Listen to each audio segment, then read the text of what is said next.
ਵਾਹਿਗੁਰੂ ਜੀ ਕਾ ਖਾਲਸਾ, ਵਾਹਿਗੁਰੂ ਜੀ ਕੀ ਫਤਿਹ ਜੀ। ਸਾਰੇ ਵੀਰ ਭੈਣਾਂ ਨੂੰ ਸਵਾਗਤ ਹੈ ਜੀ ਤੁਹਾਡਾ ਸਾਰਿਆਂ ਦਾ ਆਨਲਾਈਨ ਗੁਰਮਤਿ ਕਲਾਸ ਵਿੱਚ।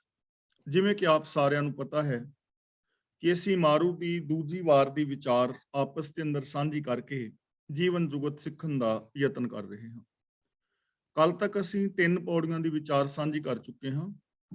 ਅੱਜ ਅਸੀਂ ਚੌਥੀ ਪੌੜੀ ਦੀ ਵਿਚਾਰ ਆਰੰਭ ਕਰਾਂਗੇ। ਇਸ ਪੌੜੀ ਦੇ ਨਾਲ ਪਹਿਲਾ ਸ਼ਲੋਕ ਸਾਹਿਬ ਸ੍ਰੀ ਗੁਰੂ ਅਰਜਨ ਪਾਤਸ਼ਾਹ ਜੀ ਦਾ ਉਚਾਰਨ ਕੀਤਾ ਹੋਇਆ ਹੈ ਔਰ ਆਦਿ ਸ੍ਰੀ ਗੁਰੂ ਗ੍ਰੰਥ ਸਾਹਿਬ ਜੀ ਦੇ ਪਾਵਨ ਅੰਗ 1095 ਤੇ ਅੰਕਿਤ ਹੈ।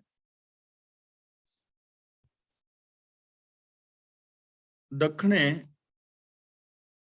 ਮਹਿਲਾ ਪੰਜਵਾਂ। ਦੱਖਣੇ ਮਹਿਲਾ ਪੰਜਵਾਂ। ਜਾਮੂ ਪੱਸੀ ਹੱਠ ਮੈਂ ਪਿਰੀ ਮਹਿੰਜੈ ਨਾਲ, ਹੱਬੇ ਦੁਖ ਉਲਾਹਿਮ ਨਾਨਕ ਨਦਰ ਨਿਹਾਲ। ਜਾਂ ਮੂੰਹ ਦਾ ਮਤਲਬ ਜਦੋਂ ਮੈਂ, ਮੂੰਹ ਦਾ ਮਤਲਬ ਮੈਂ, ਪੱਸੀ, ਪੱਸੀ ਦਾ ਮਤਲਬ ਵੇਖਦਾ ਹਾਂ, ਬਿੰਦੀ ਲਗਾ ਕੇ ਪੱਸੀ। ਹੱਠ ਦਾ ਮਤਲਬ ਹੈਗਾ ਹਿਰਦਾ, ਆਪਣੇ ਅੰਦਰ।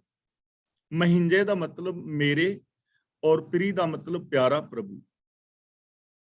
ਤਾਂ ਜਦੋਂ ਮੈਂ ਧਿਆਨ ਨਾਲ ਆਪਣੇ ਹਿਰਦੇ ਵਿੱਚ ਵੇਖਦਾ ਹਾਂ ਤਾਂ ਮੇਰਾ ਪਿਆਰਾ ਪ੍ਰਭੂ ਮੇਰੇ ਨਾਲ ਹਿਰਦੇ ਵਿੱਚ ਮੌਜੂਦ ਹੈ। ਜਾਮੂ ਪੱਸੀ ਹੱਠ ਮੈਂ ਜਦੋਂ ਆਪਣੇ ਹਿਰਦੇ ਨੂੰ, ਆਪਣੇ ਅੰਦਰ ਨੂੰ ਗਹੁ ਦੇ ਨਾਲ ਤੱਕਣਾ, ਇਮਾਨਦਾਰੀ ਦੇ ਨਾਲ ਵੇਖਣਾ, ਤਾਂ ਪਿਰੀ ਮਹਿੰਦੇ ਨਾਲ ਰੱਬ ਤਾਂ ਮੇਰੇ ਨਾਲ ਹੈ, ਰੱਬ ਮੇਰੇ ਅੰਦਰ ਵਸ ਰਿਹਾ ਹੈ। ਜਦੋਂ ਮੈਂ ਗਹੁ ਦੇ ਨਾਲ ਤੱਕਦਾ ਤਾਂ ਪ੍ਰਭੂ ਮੇਰੇ ਨਾਲ ਹੈ, ਹਰ ਵਕਤ ਮੇਰੇ ਨਾਲ ਹੈ ਔਰ ਅਸਲ ਵਿੱਚ ਮੈਂ ਰੱਬ ਦਾ ਹੀ ਰੂਪ ਹਾਂ। ਮਨ ਤੂੰ ਜੋਤ ਸਰੂਪ ਹੈ, ਆਪਣਾ ਮੂਲ ਪਛਾਣ ਤਾਂ ਮੇਰੇ ਨਾਲ ਹੈ। ਹੱਬੇ ਦੁਖ ਉਲਾਹਿਮ ਨਾਨਕ ਨਦਰ ਨਿਹਾਲ। ਹੱਬੇ ਦਾ ਮਤਲਬ ਸਾਰੇ, ਦੁੱਖ ਦਾ ਮਤਲਬ ਦੁੱਖ, ਉਲਾਹਿਮ ਦਾ ਮਤਲਬ ਉਸਨੇ ਮੇਰੇ ਦੁੱਖ ਲਾ ਦਿੱਤੇ ਨੇ, ਸਾਰੇ ਦੁੱਖ ਲਾ ਦਿੱਤੇ ਨੇ। ਨਦਰ ਦਾ ਮਤਲਬ ਮਿਹਰ ਦੀ ਨਜ਼ਰ ਨਾਲ, ਨਿਹਾਲ ਦਾ ਮਤਲਬ ਵੇਖ ਕੇ, ਮਿਹਰ ਦੀ ਨਿਗਾਹ ਕਰਕੇ ਉਸਨੇ ਮੇਰੇ ਸਾਰੇ ਦੁੱਖ ਦੂਰ ਕਰ ਦਿੱਤੇ ਨੇ। ਤਾਂ ਹੁਣ ਇੱਥੋਂ ਸਾਨੂੰ ਜ਼ਿੰਦਗੀ ਜੀਣ ਲਈ ਕੀ ਮਿਲ ਰਿਹਾ ਹੈ? ਮਹਾਨ ਸੋਚ ਕਿ ਸਾਡੇ ਅੰਦਰ ਪ੍ਰਭੂ ਹੈ। ਜੇ ਅਸੀਂ ਉਸ ਪ੍ਰਭੂ ਨੂੰ ਆਪਣੇ ਅੰਦਰੋਂ ਵੇਖੀਏ, ਮਤਲਬ ਅਨੁਭਵ ਕਰੀਏ, ਉਹਦੇ ਗੁਣਾਂ ਨੂੰ ਯੂਜ਼ ਕਰੀਏ, ਇੰਪਲੀਮੈਂਟ ਕਰੀਏ, ਵਰਤੋਂ ਵਿੱਚ ਲਿਆਈਏ, ਤਾਂ ਸਾਡੇ ਸਾਰੇ ਦੇ ਸਾਰੇ ਦੁੱਖ ਲੈ ਸਕਦੇ, ਸਾਰੇ ਦੁੱਖ ਦੂਰ ਹੋ ਸਕਦੇ ਨੇ। ਉਹਨਾਂ ਦੇ ਸਾਰੇ ਦੁੱਖ ਦੂਰ ਹੋ ਸਕਦੇ ਨੇ ਜੋ ਇਨਸਾਨ ਆਪਣੇ ਅੰਦਰ ਵਸਦੇ ਪ੍ਰਭੂ ਨੂੰ ਵੇਖਣਗੇ, ਭਾਵ ਜੋ ਆਪਣੇ ਅੰਦਰ ਵਸਦੇ ਰੱਬੀ ਗੁਣਾਂ ਨੂੰ ਆਪਣੀ ਜ਼ਿੰਦਗੀ ਦੇ ਵਿੱਚ ਇੰਪਲੀਮੈਂਟ ਕਰਨਗੇ। ਔਰ ਉਹ ਪ੍ਰਭੂ ਸਾਰਿਆਂ ਦੇ ਨਾਲ ਹੈ। ਰੱਬ ਦੇ ਗੁਣ, ਰੱਬੀ ਗੁਣ ਸਭ ਦੇ ਅੰਦਰ ਮੌਜੂਦ ਨੇ। ਮਹਿਲਾ ਪੰਜਵਾਂ। ਨਾਨਕ ਬੈਠਾ ਪਖੇ ਵਾਓ, ਲੰਮੇ ਸੇਵਹਿ ਦਰ ਖੜਾ। ਖੜਾ ਦਾ ਮਤਲਬ ਖਲੋ ਕੇ, ਲੰਮੇ ਦਾ ਮਤਲਬ ਬੇਅੰਤ ਜੀਵ, ਸੇਵੇਂ ਦਾ ਮਤਲਬ ਸੇਵਦੇ ਨੇ, ਤੇਰੀ ਰਜ਼ਾ ਵਿੱਚ ਚੱਲਦੇ ਨੇ, ਤੇਰੇ ਦਰ ਤੇ ਨੇ, ਤੇਰੀ ਸ਼ਰਨ ਵਿੱਚ ਨੇ। ਪਖੇ ਵਾਓ ਦਾ ਮਤਲਬ ਤੇਰੀ ਵਾਹ ਭਖ ਰਿਹਾ ਹੈ, ਮਤਲਬ ਤੇਰੇ ਗੁਣ ਗਾ ਰਿਹਾ ਹੈ। ਪਖਣ ਦਾ ਮਤਲਬ ਪਖਣਾ, ਖਾਣਾ। ਵਾਹ ਦਾ ਮਤਲਬ ਤੇਰੀ ਕੰਸੋ, ਤੇਰੀ ਸ਼ੋਭਾ, ਤੇਰੇ ਗੁਣ। ਭਖ ਰਿਹਾ ਦਾ ਮਤਲਬ ਉਚਾਰ ਰਿਹਾ ਹੈ। ਬੇਅੰਤ ਜੀਵ ਤੇਰੇ ਦਰ ਤੇ ਖੜੇ ਤੇਰੀ ਸੇਵਾ ਕਰ ਰਹੇ ਨੇ, ਯਾਨੀ ਹੇ ਮਾਲਕ, ਅਨੰਤ ਜੀਵ ਤੇਰੇ ਦਰ ਤੇ ਖੜੇ ਨੇ, ਤੇਰੀ ਰਜ਼ਾ ਵਿੱਚ ਚੱਲ ਰਹੇ ਨੇ, ਤੇਰੀ ਗੁਣਾਂ ਨੂੰ ਗਾ ਰਹੇ ਨੇ, ਤੇਰੇ ਗੁਣਾਂ ਦੇ ਧਾਰਨੀ ਨੇ, ਤੇਰੇ ਗੁਣਾਂ ਨੂੰ ਆਪਣੀ ਵਰਤੋਂ ਵਿੱਚ ਲਿਆ ਰਹੇ ਨੇ, ਤੇਰੀ ਰਜ਼ਾ ਦੇ ਅੰਦਰ ਚੱਲ ਰਹੇ ਨੇ। ਨਾਨਕ ਬੈਠਾ ਪਖੇਵਾ, ਉਹਦਾ ਮਤਲਬ ਮੈਂ ਵੀ ਤੇਰੇ ਦਰ ਤੇ ਬਹਿ ਕੇ, ਤੇਰੇ ਦਰ ਤੇ ਟਿਕ ਕੇ, ਤੇਰੇ ਚਰਨਾਂ ਵਿੱਚ ਟਿਕ ਕੇ ਤੇ ਤੇਰੇ ਗੁਣ ਗਾ ਰਿਹਾ ਹਾਂ, ਤੇਰੇ ਗੁਣਾਂ ਦਾ ਆਨੰਦ ਲੈ ਰਿਹਾ ਹਾਂ। ਪਿਰੀਏ, ਇੱਥੇ ਰੁਕਣਾ ਹੈ ਥੋੜਾ। ਪਿਰੀਏ ਤੂੰ ਜਾਣ ਮਹਿੰਜਾ ਸਾਓ, ਜੋਈ ਸਾਈਂ ਮੂੰਹ ਖੜਾ। ਇਹ ਸ਼ਬਦ ਨੂੰ ਸਾਈਂ, ਸਾਈ ਨਹੀਂ ਪੜਨਾ, ਸਾਈਂ। ਸਾਈਂ ਦਾ ਮਤਲਬ ਮਾਲਕ, ਜੋਈ ਦਾ ਮਤਲਬ ਮੈਂ ਵੇਖਦਾ ਹਾਂ, ਤੱਕ ਰਿਹਾ ਹਾਂ। ਪਿਰੀਏ ਦਾ ਮਤਲਬ ਹੈ ਪਿਆਰੇ ਪ੍ਰਭੂ। ਜਾਣ ਦਾ ਮਤਲਬ ਸਮਝ, ਮਹਿੰਜਾ ਦਾ ਮਤਲਬ ਮੇਰਾ, ਸਾਓ ਦਾ ਮਤਲਬ ਸਵਾਰਥ, ਯਾਨੀ ਮੇਰਾ ਜੋ ਮਨੋਰਥ ਹੈ ਜ਼ਿੰਦਗੀ ਦਾ, ਤੇਰੇ ਦਰ ਤੇ ਬਹਿਣਾ, ਤੇਰੇ ਗੁਣਾਂ ਨੂੰ ਗਾਣਾ। ਮੇਰੀ ਜ਼ਿੰਦਗੀ ਦਾ ਇਹ ਮਨੋਰਥ ਹੈ प्रिये तू जान महिंजा साओ, कि तू मेरे जीवन ਦੇ ਮਨੋਰਥ ਨੂੰ ਜਾਣਦਾ ਹੈ, ਮੇਰੇ ਦਿਲ ਦੀ ਭਾਵਨਾ ਨੂੰ ਜਾਣਦਾ ਹੈ, ਕਿ ਜੋ ਹੀ ਸਾਈਂ ਮੂੰਹ ਖੜਾ ਕਿ हे ਮਾਲਕ ਮੈਂ ਸਿਰਫ ਤੇਰੇ ਦੀਦਾਰ ਕਰਨੇ ਚਾਹਨਾ, ਤੈਨੂੰ ਮੈਂ ਤੱਕਣਾ ਚਾਹਨਾ, ਤੈਨੂੰ ਮੈਂ ਵੇਖਣਾ ਚਾਹਨਾ। ਮੇਰਾ ਇਹੀ ਮਨੋਰਥ ਹੈ ਜ਼ਿੰਦਗੀ ਦਾ ਕਿ ਮੈਂ ਹਰ ਥਾਂ ਤੇ ਤੈਨੂੰ ਪਸਰਿਆ ਹੋਇਆ ਵੇਖਾਂ, ਮੈਂ ਹਰ ਥਾਂ ਤੇ ਤੇਰੇ ਰਜ਼ਾ ਭਾਣੇ ਨੂੰ ਵੇਖਾਂ, ਮੈਂ ਤੇਰੇ ਹਰ ਥਾਂ ਤੇ ਤੇਰੇ ਗੁਣਾਂ ਨੂੰ ਵੇਖਾਂ। ਮੀਨਸ ਕਿ ਹਰ ਥਾਂ ਤੇ ਹਰ ਜਗ੍ਹਾ ਤੇ ਮੈਂ ਤੇਰੀ ਰਜ਼ਾ ਦੇ ਵਿੱਚ ਰਹਾਂ, ਹਰ ਥਾਂ ਤੇ ਹਰ ਸਮੇਂ ਮੈਂ ਤੇਰੇ ਗੁਣਾਂ ਨੂੰ ਗਾਉਂਦਾ ਰਹਾਂ, ਔਰ ਤੈਨੂੰ ਮੈਂ ਹਰ ਥਾਂ ਤੇ ਵੇਖਦਾ ਰਹਾਂ ਕਿ ਤੂੰ ਹਰ ਥਾਂ ਦੇ ਉੱਤੇ ਹਰ ਜੀਵ ਦੇ ਅੰਦਰ ਪਸਰਿਆ ਹੋਇਆ ਹੈ। ਮਹਿਲਾ ਪੰਜਵਾਂ। ਕਿਆ ਗਾਲਾਇਓ ਪੂਛ ਪਰ ਵੇਲ ਨਾ ਜੋਹੇ ਕੰਤ ਤੂੰ। ਕਿਆ ਦਾ ਮਤਲਬ ਕੀ, ਗਾਲਾਇਓ ਦਾ ਮਤਲਬ ਗੱਲਾਂ ਕਰ ਰਿਹਾ ਹੈ, ਬੋਲ ਰਿਹਾ ਹੈ। ਪੂਛ ਦਾ ਮਤਲਬ ਮਤਹੀਣਾ, ਨਾਪਾਕ, ਅਪਵਿੱਤਰ। ਵੇਲ ਦਾ ਮਤਲਬ ਇੱਥੇ ਹੈ ਇਸਤਰੀ, ਪਰ ਵੇਲ ਦਾ ਮਤਲਬ ਪਰਾਈ ਇਸਤਰੀ। ਨਾ ਜੋਹੇ ਦਾ ਮਤਲਬ ਨਾ ਵੇਖ। ਕੰਤ ਤੂੰ, ਕੰਤ ਤੂੰ ਦਾ ਮਤਲਬ ਕਿ ਤੂੰ ਹਰ ਥਾਂ ਦੇ ਉੱਤੇ ਕੰਤ ਨੂੰ ਵੇਖ, ਰੱਬ ਨੂੰ ਵੇਖ। ਤਾਂ ਗੁਰੂ ਪਾਤਸ਼ਾਹ ਜੀ ਸਾਨੂੰ ਸਮਝਾ ਰਹੇ ਨੇ ਕਿ ਤੂੰ ਹਰ ਥਾਂ ਤੇ ਪ੍ਰਭੂ ਨੂੰ ਵੇਖ। ਕੰਤ ਤੂੰ ਦਾ ਮਤਲਬ ਕਿ ਤੂੰ ਹਰ ਥਾਂ ਤੇ ਪ੍ਰਭੂ ਨੂੰ ਵੇਖ, ਪਰਾਈ ਇਸਤਰੀ ਨੂੰ ਮੰਦ ਭਾਵਨਾ ਦੇ ਨਾਲ ਨਾ ਵੇਖ, ਤੇ ਨਾ ਹੀ ਮਤਹੀਣੇ ਤੇ ਨਾਪਾਕ ਬੋਲ ਬੋਲ। ਕਿਆ ਗਾਲਾਇਓ ਪੂਛ, ਗਾਲਾਇਓ ਦਾ ਮਤਲਬ ਬੋਲ ਬੋਲਣਾ, ਪੂਛ ਦਾ ਮਤਲਬ ਮਤਹੀਣੇ, ਨਾਪਾਕ। ਕਿ ਤੂੰ ਨਾਪਾਕ, ਅਪਵਿੱਤਰ, ਮਾੜੇ, ਦੁਖਦਾਈ ਬੋਲ ਨਾ ਬੋਲ। ਪਰਾਈਆਂ ਔਰਤਾਂ ਨੂੰ ਮਾੜੀ ਨਜ਼ਰ ਦੇ ਨਾਲ ਨਾ ਤੱਕ, ਸਗੋਂ ਚਾਰ ਚੁਫੇਰੇ ਪਸਰੇ ਹੋਏ ਪ੍ਰਭੂ ਨੂੰ ਤੱਕ, ਉਸ ਪ੍ਰਭੂ ਨੂੰ ਵੇਖ ਕੇ ਉਹ ਹਰ ਥਾਂ ਤੇ ਪਸਰਿਆ ਹੋਇਆ ਹੈ। ਐਸੀ ਜ਼ਿੰਦਗੀ ਦੀ, ਆਪਣੀ ਸੋਚ ਨੂੰ ਉੱਚੀ ਕਰ। ਨਾਨਕ ਫੁੱਲਾਂ ਸੰਧੀ ਵਾੜ, ਖਿੜਿਆ ਹਬ ਸੰਸਾਰ ਜਿਉ।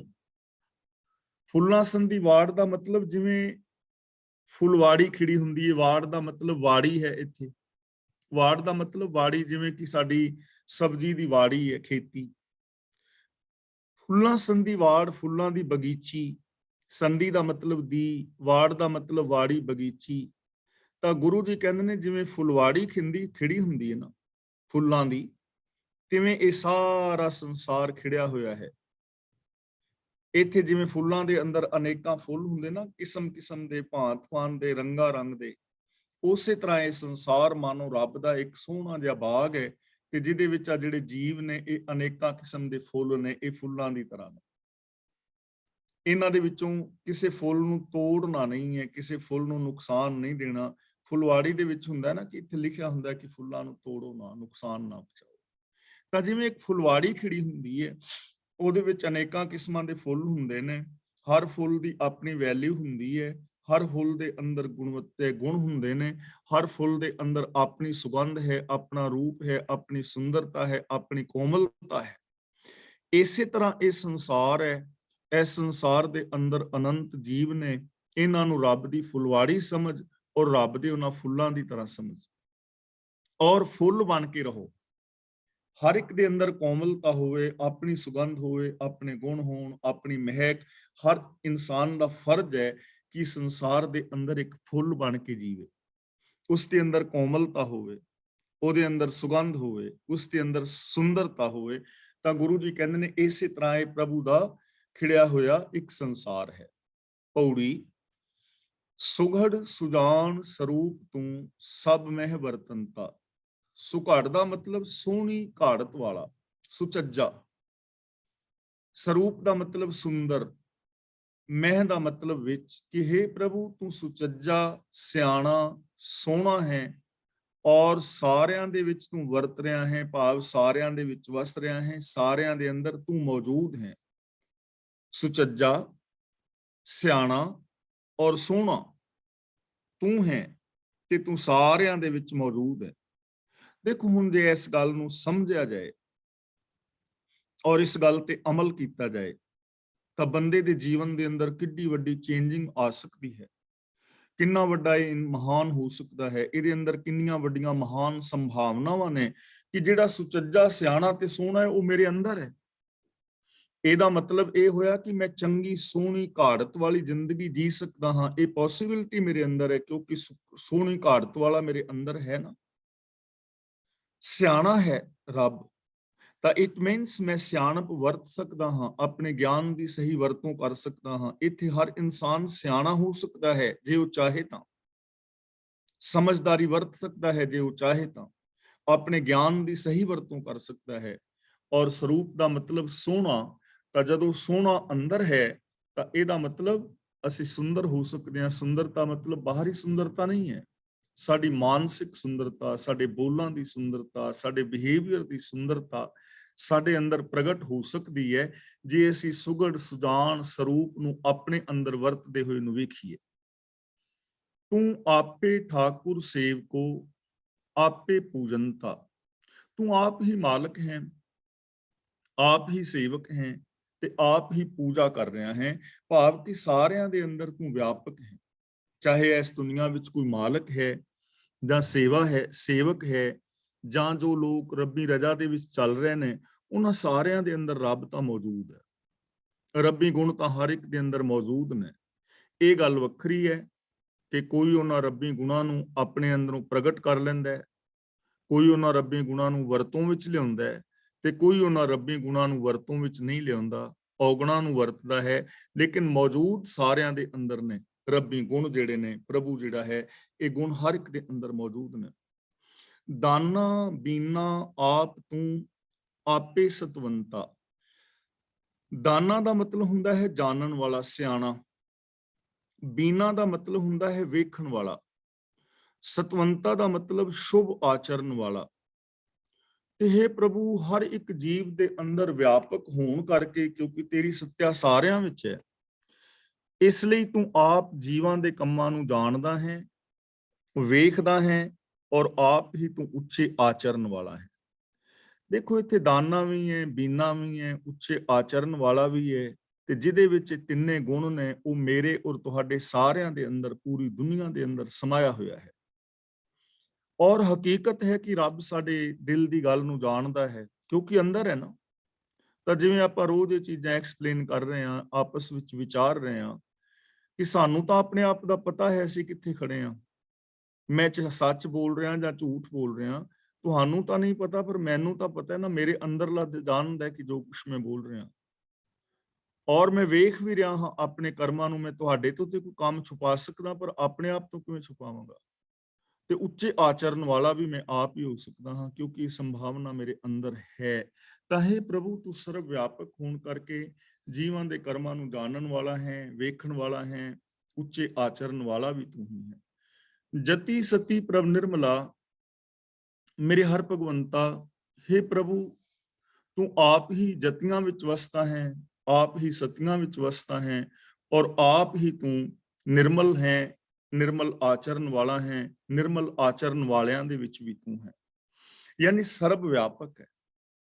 ਔਰ ਇਹ ਚੀਜ਼ ਮੈਂ ਬੇਨਤੀ ਬਾਰ-ਬਾਰ ਕਰ ਰਿਹਾ, ਸਰਬ ਵਿਆਪਕ ਹੈ, ਲੇਕਿਨ ਕੋਈ ਉਸ ਨੂੰ ਅੰਦਰੋਂ ਵੇਖ ਰਿਹਾ ਹੈ, ਕੋਈ ਨਹੀਂ ਵੇਖ ਰਿਹਾ। ਇਹ ਬੰਦੇ ਦੀ ਪ੍ਰੋਬਲਮ ਹੈ। ਗੁਣ ਸਾਰਿਆਂ ਦੇ ਵਿੱਚ ਨੇ, ਪਰ ਕੋਈ ਉਹਨਾਂ ਨੂੰ ਗੁਣਾਂ ਨੂੰ ਯੂਜ਼ ਕਰ ਰਿਹਾ ਹੈ, ਕੋਈ ਨਹੀਂ ਕਰ ਰਿਹਾ। ਇਹ ਬੰਦੇ ਦੀ ਪ੍ਰੋਬਲਮ ਹੈ, ਰੱਬ ਦੀ ਨਹੀਂ ਹੈ। ਰੱਬ ਹਰ ਇੱਕ ਦੇ ਅੰਦਰ ਮੌਜੂਦ ਹੈ, ਗੁਣ ਹਰ ਇੱਕ ਦੇ ਅੰਦਰ ਮੌਜੂਦ ਨੇ। ਸਭ ਬ੍ਰਹਮ ਪਸਾਰ ਪਸਾਰਿਓ ਆਪੇ ਖੇਲੰਤਾ। ਪਸਾਰ ਦਾ ਮਤਲਬ ਖਿਲਾਰਾ। ਇਹ ਸਾਰਾ ਜਗਤ ਖਿਲਾਰਾ ਤੂੰ ਆਪ ਹੀ ਖਿਲਾਰਿਆ ਹੋਇਆ ਹੈ। ਸਭ ਬ੍ਰਹਮ ਪਸਾਰ ਪਸਾਰਿਓ, ਜਿੰਨਾ ਵੀ ਆ ਖਿਲਾਰਾ ਹੈ ਤੂੰ ਆਪ ਹੀ ਖਿਲਾਰਿਆ ਹੈ। ਮਤਲਬ ਸਾਰੇ ਸੰਸਾਰ ਦੀ ਰਚਨਾ ਤੂੰ ਆਪ ਹੀ ਕੀਤੀ ਹੈ। ਆਪੇ ਖੇਲੰਤਾ, ਔਰ ਇਸ ਜਗਤ ਖੇਲ ਨੂੰ ਤੂੰ ਆਪ ਹੀ ਖੇਲ ਰਿਹਾ ਹੈ, ਆਪ ਹੀ ਖੇਡ ਰਿਹਾ ਹੈ, ਆਪ ਹੀ ਵਰਤ ਰਿਹਾ ਹੈ। ਜਿਵੇਂ ਕਿ ਬਾਰ-ਬਾਰ ਬਾਣੀ ਵਿੱਚ ਸਾਨੂੰ ਸਮਝਾਇਆ ਹੈ ਕਿ ਸਰਬ ਵਿਆਪਕ ਹੈ ਪ੍ਰਭੂ, ਤਾਂ ਆਪ ਹੀ ਇਸ ਖੇਲ ਦੇ ਅੰਦਰ ਖੇਲ ਰਿਹਾ ਹੈ। ਭਾਵ ਕਿ ਇਸ ਸੰਸਾਰ ਖੇਡ ਤੋਂ ਬਾਹਰ ਨਹੀਂ ਹੈ ਤੂੰ, ਇਸ ਸੰਸਾਰ ਰਚਨਾ ਦੇ ਅੰਦਰ ਹੀ ਹੈ। ਸੰਸਾਰ ਰਚਨਾ ਤੋਂ ਬਾਹਰ ਨਹੀਂ, ਰਚਨਾ ਦੇ ਅੰਦਰ ਹੈ, ਕੁਦਰਤ ਦੇ ਅੰਦਰ ਸਮਾਇਆ ਹੋਇਆ ਹੈ। ਦਿਸਤਾ ਔਰ ਅਣਦਿਸਤਾ ਜਗਤ, ਇਹ ਸਭ ਥਾਵਾਂ ਤੇ ਤੂੰ ਆਪ ਪਸਰਿਆ ਹੋਇਆ ਹੈ। ਇਹ ਆਵਾ ਗਮਨ ਰਚਾਇਓ ਕਰ ਚੋਜ ਦੇਖੰਤਾ। ਇੱਥੇ ਆਵਾਗਮਨ ਦਾ ਮਤਲਬ ਹੈ ਜਨਮ ਔਰ ਮੌਤ, ਆਉਣਾ।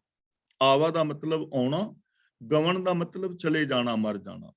यानी जन्म और मौत, ये खेल तू आप ही रचाया है ਤੇ ਇਹ ਤਮਾਸ਼ੇ ਕਰਕੇ ਤੂੰ ਆਪ ਵੇਖ ਰਿਹਾ ਹੈ। ਚੂਜ ਦਾ ਮਤਲਬ ਤਮਾਸ਼ੇ, ਜਨਮ ਔਰ ਮੌਤ ਇਹ ਤੂੰ ਆਪ ਰਚਿਆ ਹੈ ਔਰ ਆਪ ਇਸ ਤਮਾਸ਼ੇ ਨੂੰ ਤੂੰ ਦੇਖ ਰਿਹਾ ਹੈ। ਕਿਉਂਕਿ ਸੰਸਾਰ ਨੂੰ ਚਲਾਉਣ ਵਾਸਤੇ ਜਨਮ ਵੀ ਚਾਹੀਦਾ ਹੈ ਔਰ ਮੌਤ ਵੀ ਚਾਹੀਦੀ ਹੈ। ਨਾ ਇਕੱਲੇ ਜਨਮ ਦੇ ਨਾਲ ਇਹ ਸੰਸਾਰ ਚੱਲ ਪਾਏਗਾ, ਨਾ ਇਕੱਲੀ ਮੌਤ ਦੇ ਨਾਲ। ਤਿਸ ਬਾਹੁੜ ਗਰਭ ਨਾ ਪਾਵਹੀ ਜਿਸ ਦੇਵ ਹੈ ਗੁਰਮੰਤਾ।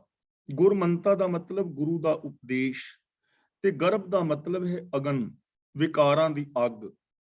ਤਿਸ ਦਾ ਮਤਲਬ ਉਸ ਨੂੰ, ਪਾਵਹੀ ਦਾ ਮਤਲਬ ਤੂੰ ਪਾਉਂਦਾ ਨਹੀਂ, ਜਿਸ ਨੂੰ ਤੂੰ ਗੁਰੂ ਦਾ ਉਪਦੇਸ਼ ਦੇ ਦਿੰਦਾ ਹੈ, ਜਿਸ ਨੂੰ ਤੂੰ ਗੁਰੂ ਦਾ ਉਪਦੇਸ਼ ਦੇ ਦਿੰਦਾ ਹੈ। ਭਾਵ ਕਿ ਜੋ ਗੁਰੂ ਦੇ ਉਪਦੇਸ਼ ਮੁਤਾਬਕ ਜ਼ਿੰਦਗੀ ਜੀਂਦਾ ਹੈ, ਉਸ ਮਨੁੱਖ ਨੂੰ ਤੂੰ ਮੁੜ ਕੇ ਵਿਕਾਰਾਂ ਦੀ ਅੱਗ ਵਿੱਚ ਨਹੀਂ ਪਾਉਂਦਾ, ਯਾਨੀ ਉਹ ਫਿਰ ਵਿਕਾਰਾਂ ਦੀ ਅੱਗ ਵਿੱਚ ਨਹੀਂ ਸੜਦਾ, ਉਹਦੇ ਅੰਦਰ ਪਸ਼ੂ ਬਿਰਤੀਆਂ ਪੈਦਾ ਨਹੀਂ ਹੁੰਦੀਆਂ ਔਰ ਤ੍ਰਿਸ਼ਨਾ ਆਦਿਕ ਦੀ ਅੱਗ ਦੇ ਅੰਦਰ ਉਹ ਸੜਦਾ ਨਹੀਂ ਹੈ। ਜਦੋਂ ਆਪ ਗਰਭ ਸ਼ਬਦ ਮਹਾਨ ਕੋਸ਼ ਦੇ ਵਿੱਚ ਪਾ ਕੇ ਚੈੱਕ ਕਰੋਗੇ ਤੇ ਗਰਭ ਦੇ ਕਈ ਸਾਰੇ ਅਰਥ ਨੇ, ਜਿਸ ਵਿੱਚ ਇੱਕ ਅਰਥ ਗਰਭ ਦਾ ਅੱਗ ਵੀ ਹੈ। ਤਾਂ ਇੱਥੇ ਗਰਭ ਦਾ ਮਤਲਬ ਅੱਗ, ਵਿਕਾਰਾਂ ਦੀ ਅੱਗ, ਕਿ ਜਿਸ ਨੂੰ ਤੂੰ ਗੁਰੂ ਦਾ ਉਪਦੇਸ਼ ਦੇ ਦਿੰਦਾ ਹੈ, ਭਾਵ ਜੋ ਗੁਰੂ ਦੇ ਉਪਦੇਸ਼ ਮੁਤਾਬਕ ਜ਼ਿੰਦਗੀ ਜੀਂਦਾ ਹੈ, ਤਾਂ ਉਹ ਵਿਕਾਰਾਂ ਦੀ ਅੱਗ ਦੇ ਅੰਦਰ ਮੁੜ ਕੇ ਨਹੀਂ ਪੈਂਦਾ, ਤੂੰ ਉਹਨੂੰ ਵਿਕਾਰਾਂ ਦੀ ਅੱਗ ਵਿੱਚ ਨਹੀਂ ਪਾਉਂਦਾ। ਜਿਉਂ ਆਪ ਚਲਾਵਹਿ ਤਿਉਂ ਚੱਲਦੇ, ਕਿਛ ਵਸ ਨਾ ਜਨਤਾ। ਜਨਤਾ ਪੜਨਾ ਹੈ ਬਿੰਦੀ ਲਾ ਕੇ, ਜਨਤਾ।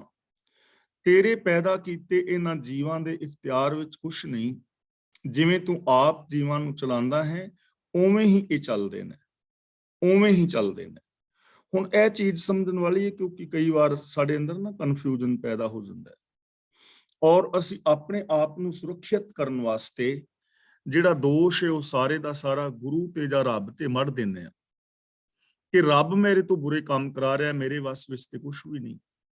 ਅਸੀਂ ਇਸ ਚੀਜ਼ ਨੂੰ ਐਵੇਂ ਐਕਸਪਲੇਨ ਕਰਦੇ ਹਾਂ, ਪਰ ਇਹਦੀ ਐਕਸਪਲੇਨਿੰਗ ਐਵੇਂ ਨਹੀਂ ਹੈ, ਐਕਸਪਲੇਨੇਸ਼ਨ ਐਵੇਂ ਨਹੀਂ ਹੈ। ਜਿਉਂ ਆਪ ਚਲਾਵੇਂ, ਜਿਉਂ ਆਪ ਚਲਾਵੇਂ ਦਾ ਮਤਲਬ ਜਿਵੇਂ ਤੂੰ ਆਪਣੇ ਹੁਕਮ ਵਿੱਚ ਚਲਾ ਰਿਹਾ ਹੈ ਉਵੇਂ ਹੀ ਜੀਵ ਚੱਲ ਸਕਦੇ ਨੇ। ਜਿਵੇਂ ਮੈਂ ਬਹੁਤ ਵਾਰੀ ਮਿਸਾਲ ਦਿੱਤੀ ਹੈ ਕਿ ਰੱਬ ਦੇ ਇਸ ਕਾਇਨਾਤ ਦੇ ਨਿਯਮਾਂ ਦੇ ਅੰਦਰ ਨਿਯਮ ਹੈ ਨਾ ਕਿ ਅਸੀਂ ਹਵਾ ਚੋਂ ਸਵਾਸ ਲੈ ਕੇ ਤੇ ਜ਼ਿੰਦਗੀ ਜੀ ਸਕਦੇ ਹਾਂ, ਪਾਣੀ ਵਿੱਚ ਨਹੀਂ। ਹਾਲਾਂਕਿ ਆਕਸੀਜਨ ਪਾਣੀ ਵਿੱਚ ਵੀ ਹੈ। ਮੱਛੀਆਂ, ਡੱਡੂ ਆਦਿਕ ਹੋਰ ਕਈ ਜੀਵ ਜੰਤੂ ਨੇ ਜਿਹੜੇ ਸਿਰਫ ਪਾਣੀ ਵਿੱਚ ਹੀ ਰਹਿੰਦੇ ਨੇ, ਕਈ ਪਾਣੀ ਔਰ ਬਾਹਰ ਦੋਵਾਂ ਥਾਵਾਂ ਤੇ ਰਹਿ ਲੈਂਦੇ ਨੇ। ਹੁਣ ਜਿਹੜੇ ਪਾਣੀ ਵਿੱਚ ਰਹਿਣ ਵਾਲੇ ਜੀਵ ਨੇ ਉਹ ਪਾਣੀ ਚੋਂ ਆਕਸੀਜਨ ਲੈ ਕੇ ਜਿੰਦਾ ਨੇ। ਇਹ ਸਿਸਟਮ ਹੈ, ਇਹ ਹੁਕਮ ਹੈ, ਰਜ਼ਾ ਹੈ, ਭਾਣਾ ਹੈ। ਹੁਣ ਜਿਹੜੇ ਪਾਣੀ ਦੇ ਅੰਦਰ ਜੀਣ ਵਾਲੇ ਜੀਵ ਨੇ ਨਾ, ਉਹ ਬਾਹਰ ਆਣ ਕੇ ਨਹੀਂ ਜੀ ਸਕਦੇ, ਕਿਉਂਕਿ ਬੇਸ਼ੱਕ ਆਕਸੀਜਨ ਹੈ ਤੇ ਅਸੀਂ ਪਾਣੀ ਦੇ ਵਿੱਚ ਉਹਨਾਂ ਜੀਵਾਂ ਦੀ ਤਰ੍ਹਾਂ ਨਹੀਂ ਜੀ ਸਕਦੇ, ਬੇਸ਼ੱਕ ਪਾਣੀ ਦੇ ਵਿੱਚ ਵੀ ਆਕਸੀਜਨ ਹੈ। ਤਾਂ ਇਸੇ ਨੂੰ ਕਹਿੰਦੇ ਨੇ ਕਿ ਜਿਵੇਂ ਤੇਰਾ ਹੁਕਮ ਚਲਾਉਂਦਾ ਹੈ, ਜਿਵੇਂ ਸਿਸਟਮ ਹੈ, ਉਵੇਂ ਹੀ ਇਹ ਜੀਵ ਚੱਲ ਸਕਦੇ ਨੇ। ਇਹਨਾਂ ਦੇ ਆਪਣੇ ਵੱਸ ਵਿੱਚ ਕੁਝ ਨਹੀਂ ਹੈ। ਜਿਵੇਂ ਸਤ ਸੰਤੋਖ ਦਇਆ ਧਰਮ ਦੇ ਧਾਰਨੀ ਹੋ ਕੇ ਜੀਵਨ ਵਿੱਚ ਖੁਸ਼ੀ ਆ ਸਕਦੀ ਹੈ ਤੇ ਨਿਯਮ ਹੈ, ਪਰ ਜੇ ਕੋਈ ਕਾਮ ਕ੍ਰੋਧ ਲੋਭ ਮੋਹ ਹੰਕਾਰ ਵਾਲੀ ਜ਼ਿੰਦਗੀ ਜੀ ਕੇ ਤੇ ਸ਼ਾਂਤ ਰਹਿਣਾ ਚਾਹੇ ਤਾਂ ਉਹ ਨਹੀਂ ਰਹਿ ਪਾਏਗਾ ਨਾ, ਨਿਯਮ ਹੈ ਨਾ। ਇਸੇ ਨੂੰ ਕਹਿੰਦੇ ਨੇ ਕਿ ਜਿਵੇਂ ਤੂੰ ਚਲਾਉਂਦਾ ਹੈ ਉਵੇਂ ਚੱਲਦੇ ਨੇ, ਭਾਵ ਕਿ ਸਭ ਸਾਰਾ ਸੰਸਾਰ ਤੇਰੀ ਰਜ਼ਾ ਪਾਣੇ ਹੁਕਮ ਦੇ ਅੰਦਰ ਚੱਲ ਰਿਹਾ ਹੈ। ਦੱਖਣੇ ਮਹਿਲਾ ਪੰਜਵਾਂ। ਕੁਰੀਏ ਕੁਰੀਏ ਵਹਿੰਦਿਆਂ ਤਲ ਗਾੜਾ ਮਹਿਰੇਰ। ਵਹਿੰਦਿਆ, ਇੱਥੇ ਵੈਦਿਆ ਨਹੀਂ ਪੜਨਾ, ਵਹਿੰਦਿਆ। ਵਹਿੰਦਿਆ ਦਾ ਮਤਲਬ ਜਾਣ ਵਾਲਿਆ। ਕੁਰੀਏ ਕੁਰੀਏ ਦਾ ਮਤਲਬ ਨਦੀ ਦੇ ਕੰਢੇ ਕੰਢੇ ਤੇ, ਨਦੀ ਦਰਿਆ ਦੇ ਕਿਨਾਰੇ ਕਿਨਾਰੇ ਤੇ। ਤਲ ਦਾ ਮਤਲਬ ਥੱਲੇ, ਮਹਿਰੇਰ ਦਾ ਮਤਲਬ ਢਾਹ, ਮਿੱਟੀ ਦਾ ਕਿਰਨਾ। ਜਿਵੇਂ ਤੁਸੀਂ ਵੇਖਿਆ ਹੋਵੇਗਾ ਦਰਿਆਵਾਂ ਦੇ ਵਿੱਚ ਪਾਣੀ ਵਹਿ ਰਿਹਾ ਹੈ ਤੇ ਉਹਦੇ ਨਾਲ ਨਾ ਮਿੱਟੀ ਥੋੜੀ ਥੋੜੀ ਖੁਰਦੀ ਜਾਂਦੀ ਹੈ, ਤੇ ਜਦੋਂ ਥੱਲੋਂ ਪਾਣੀ ਨਾਲ ਮਿੱਟੀ ਜ਼ਿਆਦਾ ਖੁਰਦੇ ਤੇ ਕਿਨਾਰਾ ਥੱਲੇ ਡਿੱਗ ਪੈਂਦਾ, ਮਿੱਟੀ ਥੱਲੇ ਡਿੱਗੀ ਜਾਂਦੀ ਹੈ, ਕਿਨਾਰਾ ਢਹਿ ਜਾਂਦਾ ਹੈ। ਗੁਰੂ ਜੀ ਕਹਿੰਦੇ ਨੇ ਕਿ ਨਦੀ ਦੇ ਕੰਢੇ ਕੰਢੇ ਜਾਣ ਵਾਲਿਆ, ਤੇਰੇ ਰਾਸਤੇ ਦੇ ਅੰਦਰ ਬੜੀ ਢਾਹ ਲੱਗੀ ਹੋਈ ਹੈ, ਮਿੱਟੀ ਡਿੱਗ ਰਹੀ ਹੈ। ਨਦੀ ਦੇ ਕਿਨਾਰੇ ਤੇ ਜਾ ਰਿਹਾ ਹੈ, ਥੱਲੇ ਢਾਹ ਲੱਗੀ ਹੋਈ ਹੈ। ਵੇਖੇ ਵੇਖੇ ਛਿੱਟੜ ਥੀਮਦੋ ਜਾਮ ਖਿਸੰਦੋ ਪੇਰ। ਵੇਖੇ ਦਾ ਮਤਲਬ ਵੇਖੀ, ਧਿਆਨ ਰੱਖੀ। ਛਿੱਟੜ ਥੀਮਦੋ ਦਾ ਮੀਨਿੰਗ ਹੈ ਲਿਬੜ ਜਾਏਗਾ। ਜਾਮ ਦਾ ਮਤਲਬ ਜਦੋਂ, ਖਿਸੰਦੋ ਦਾ ਮਤਲਬ ਖਿਸਕ ਗਿਆ, ਤਿਲਕ ਗਿਆ, ਪੇਰ ਦਾ ਮਤਲਬ ਪੈਰ।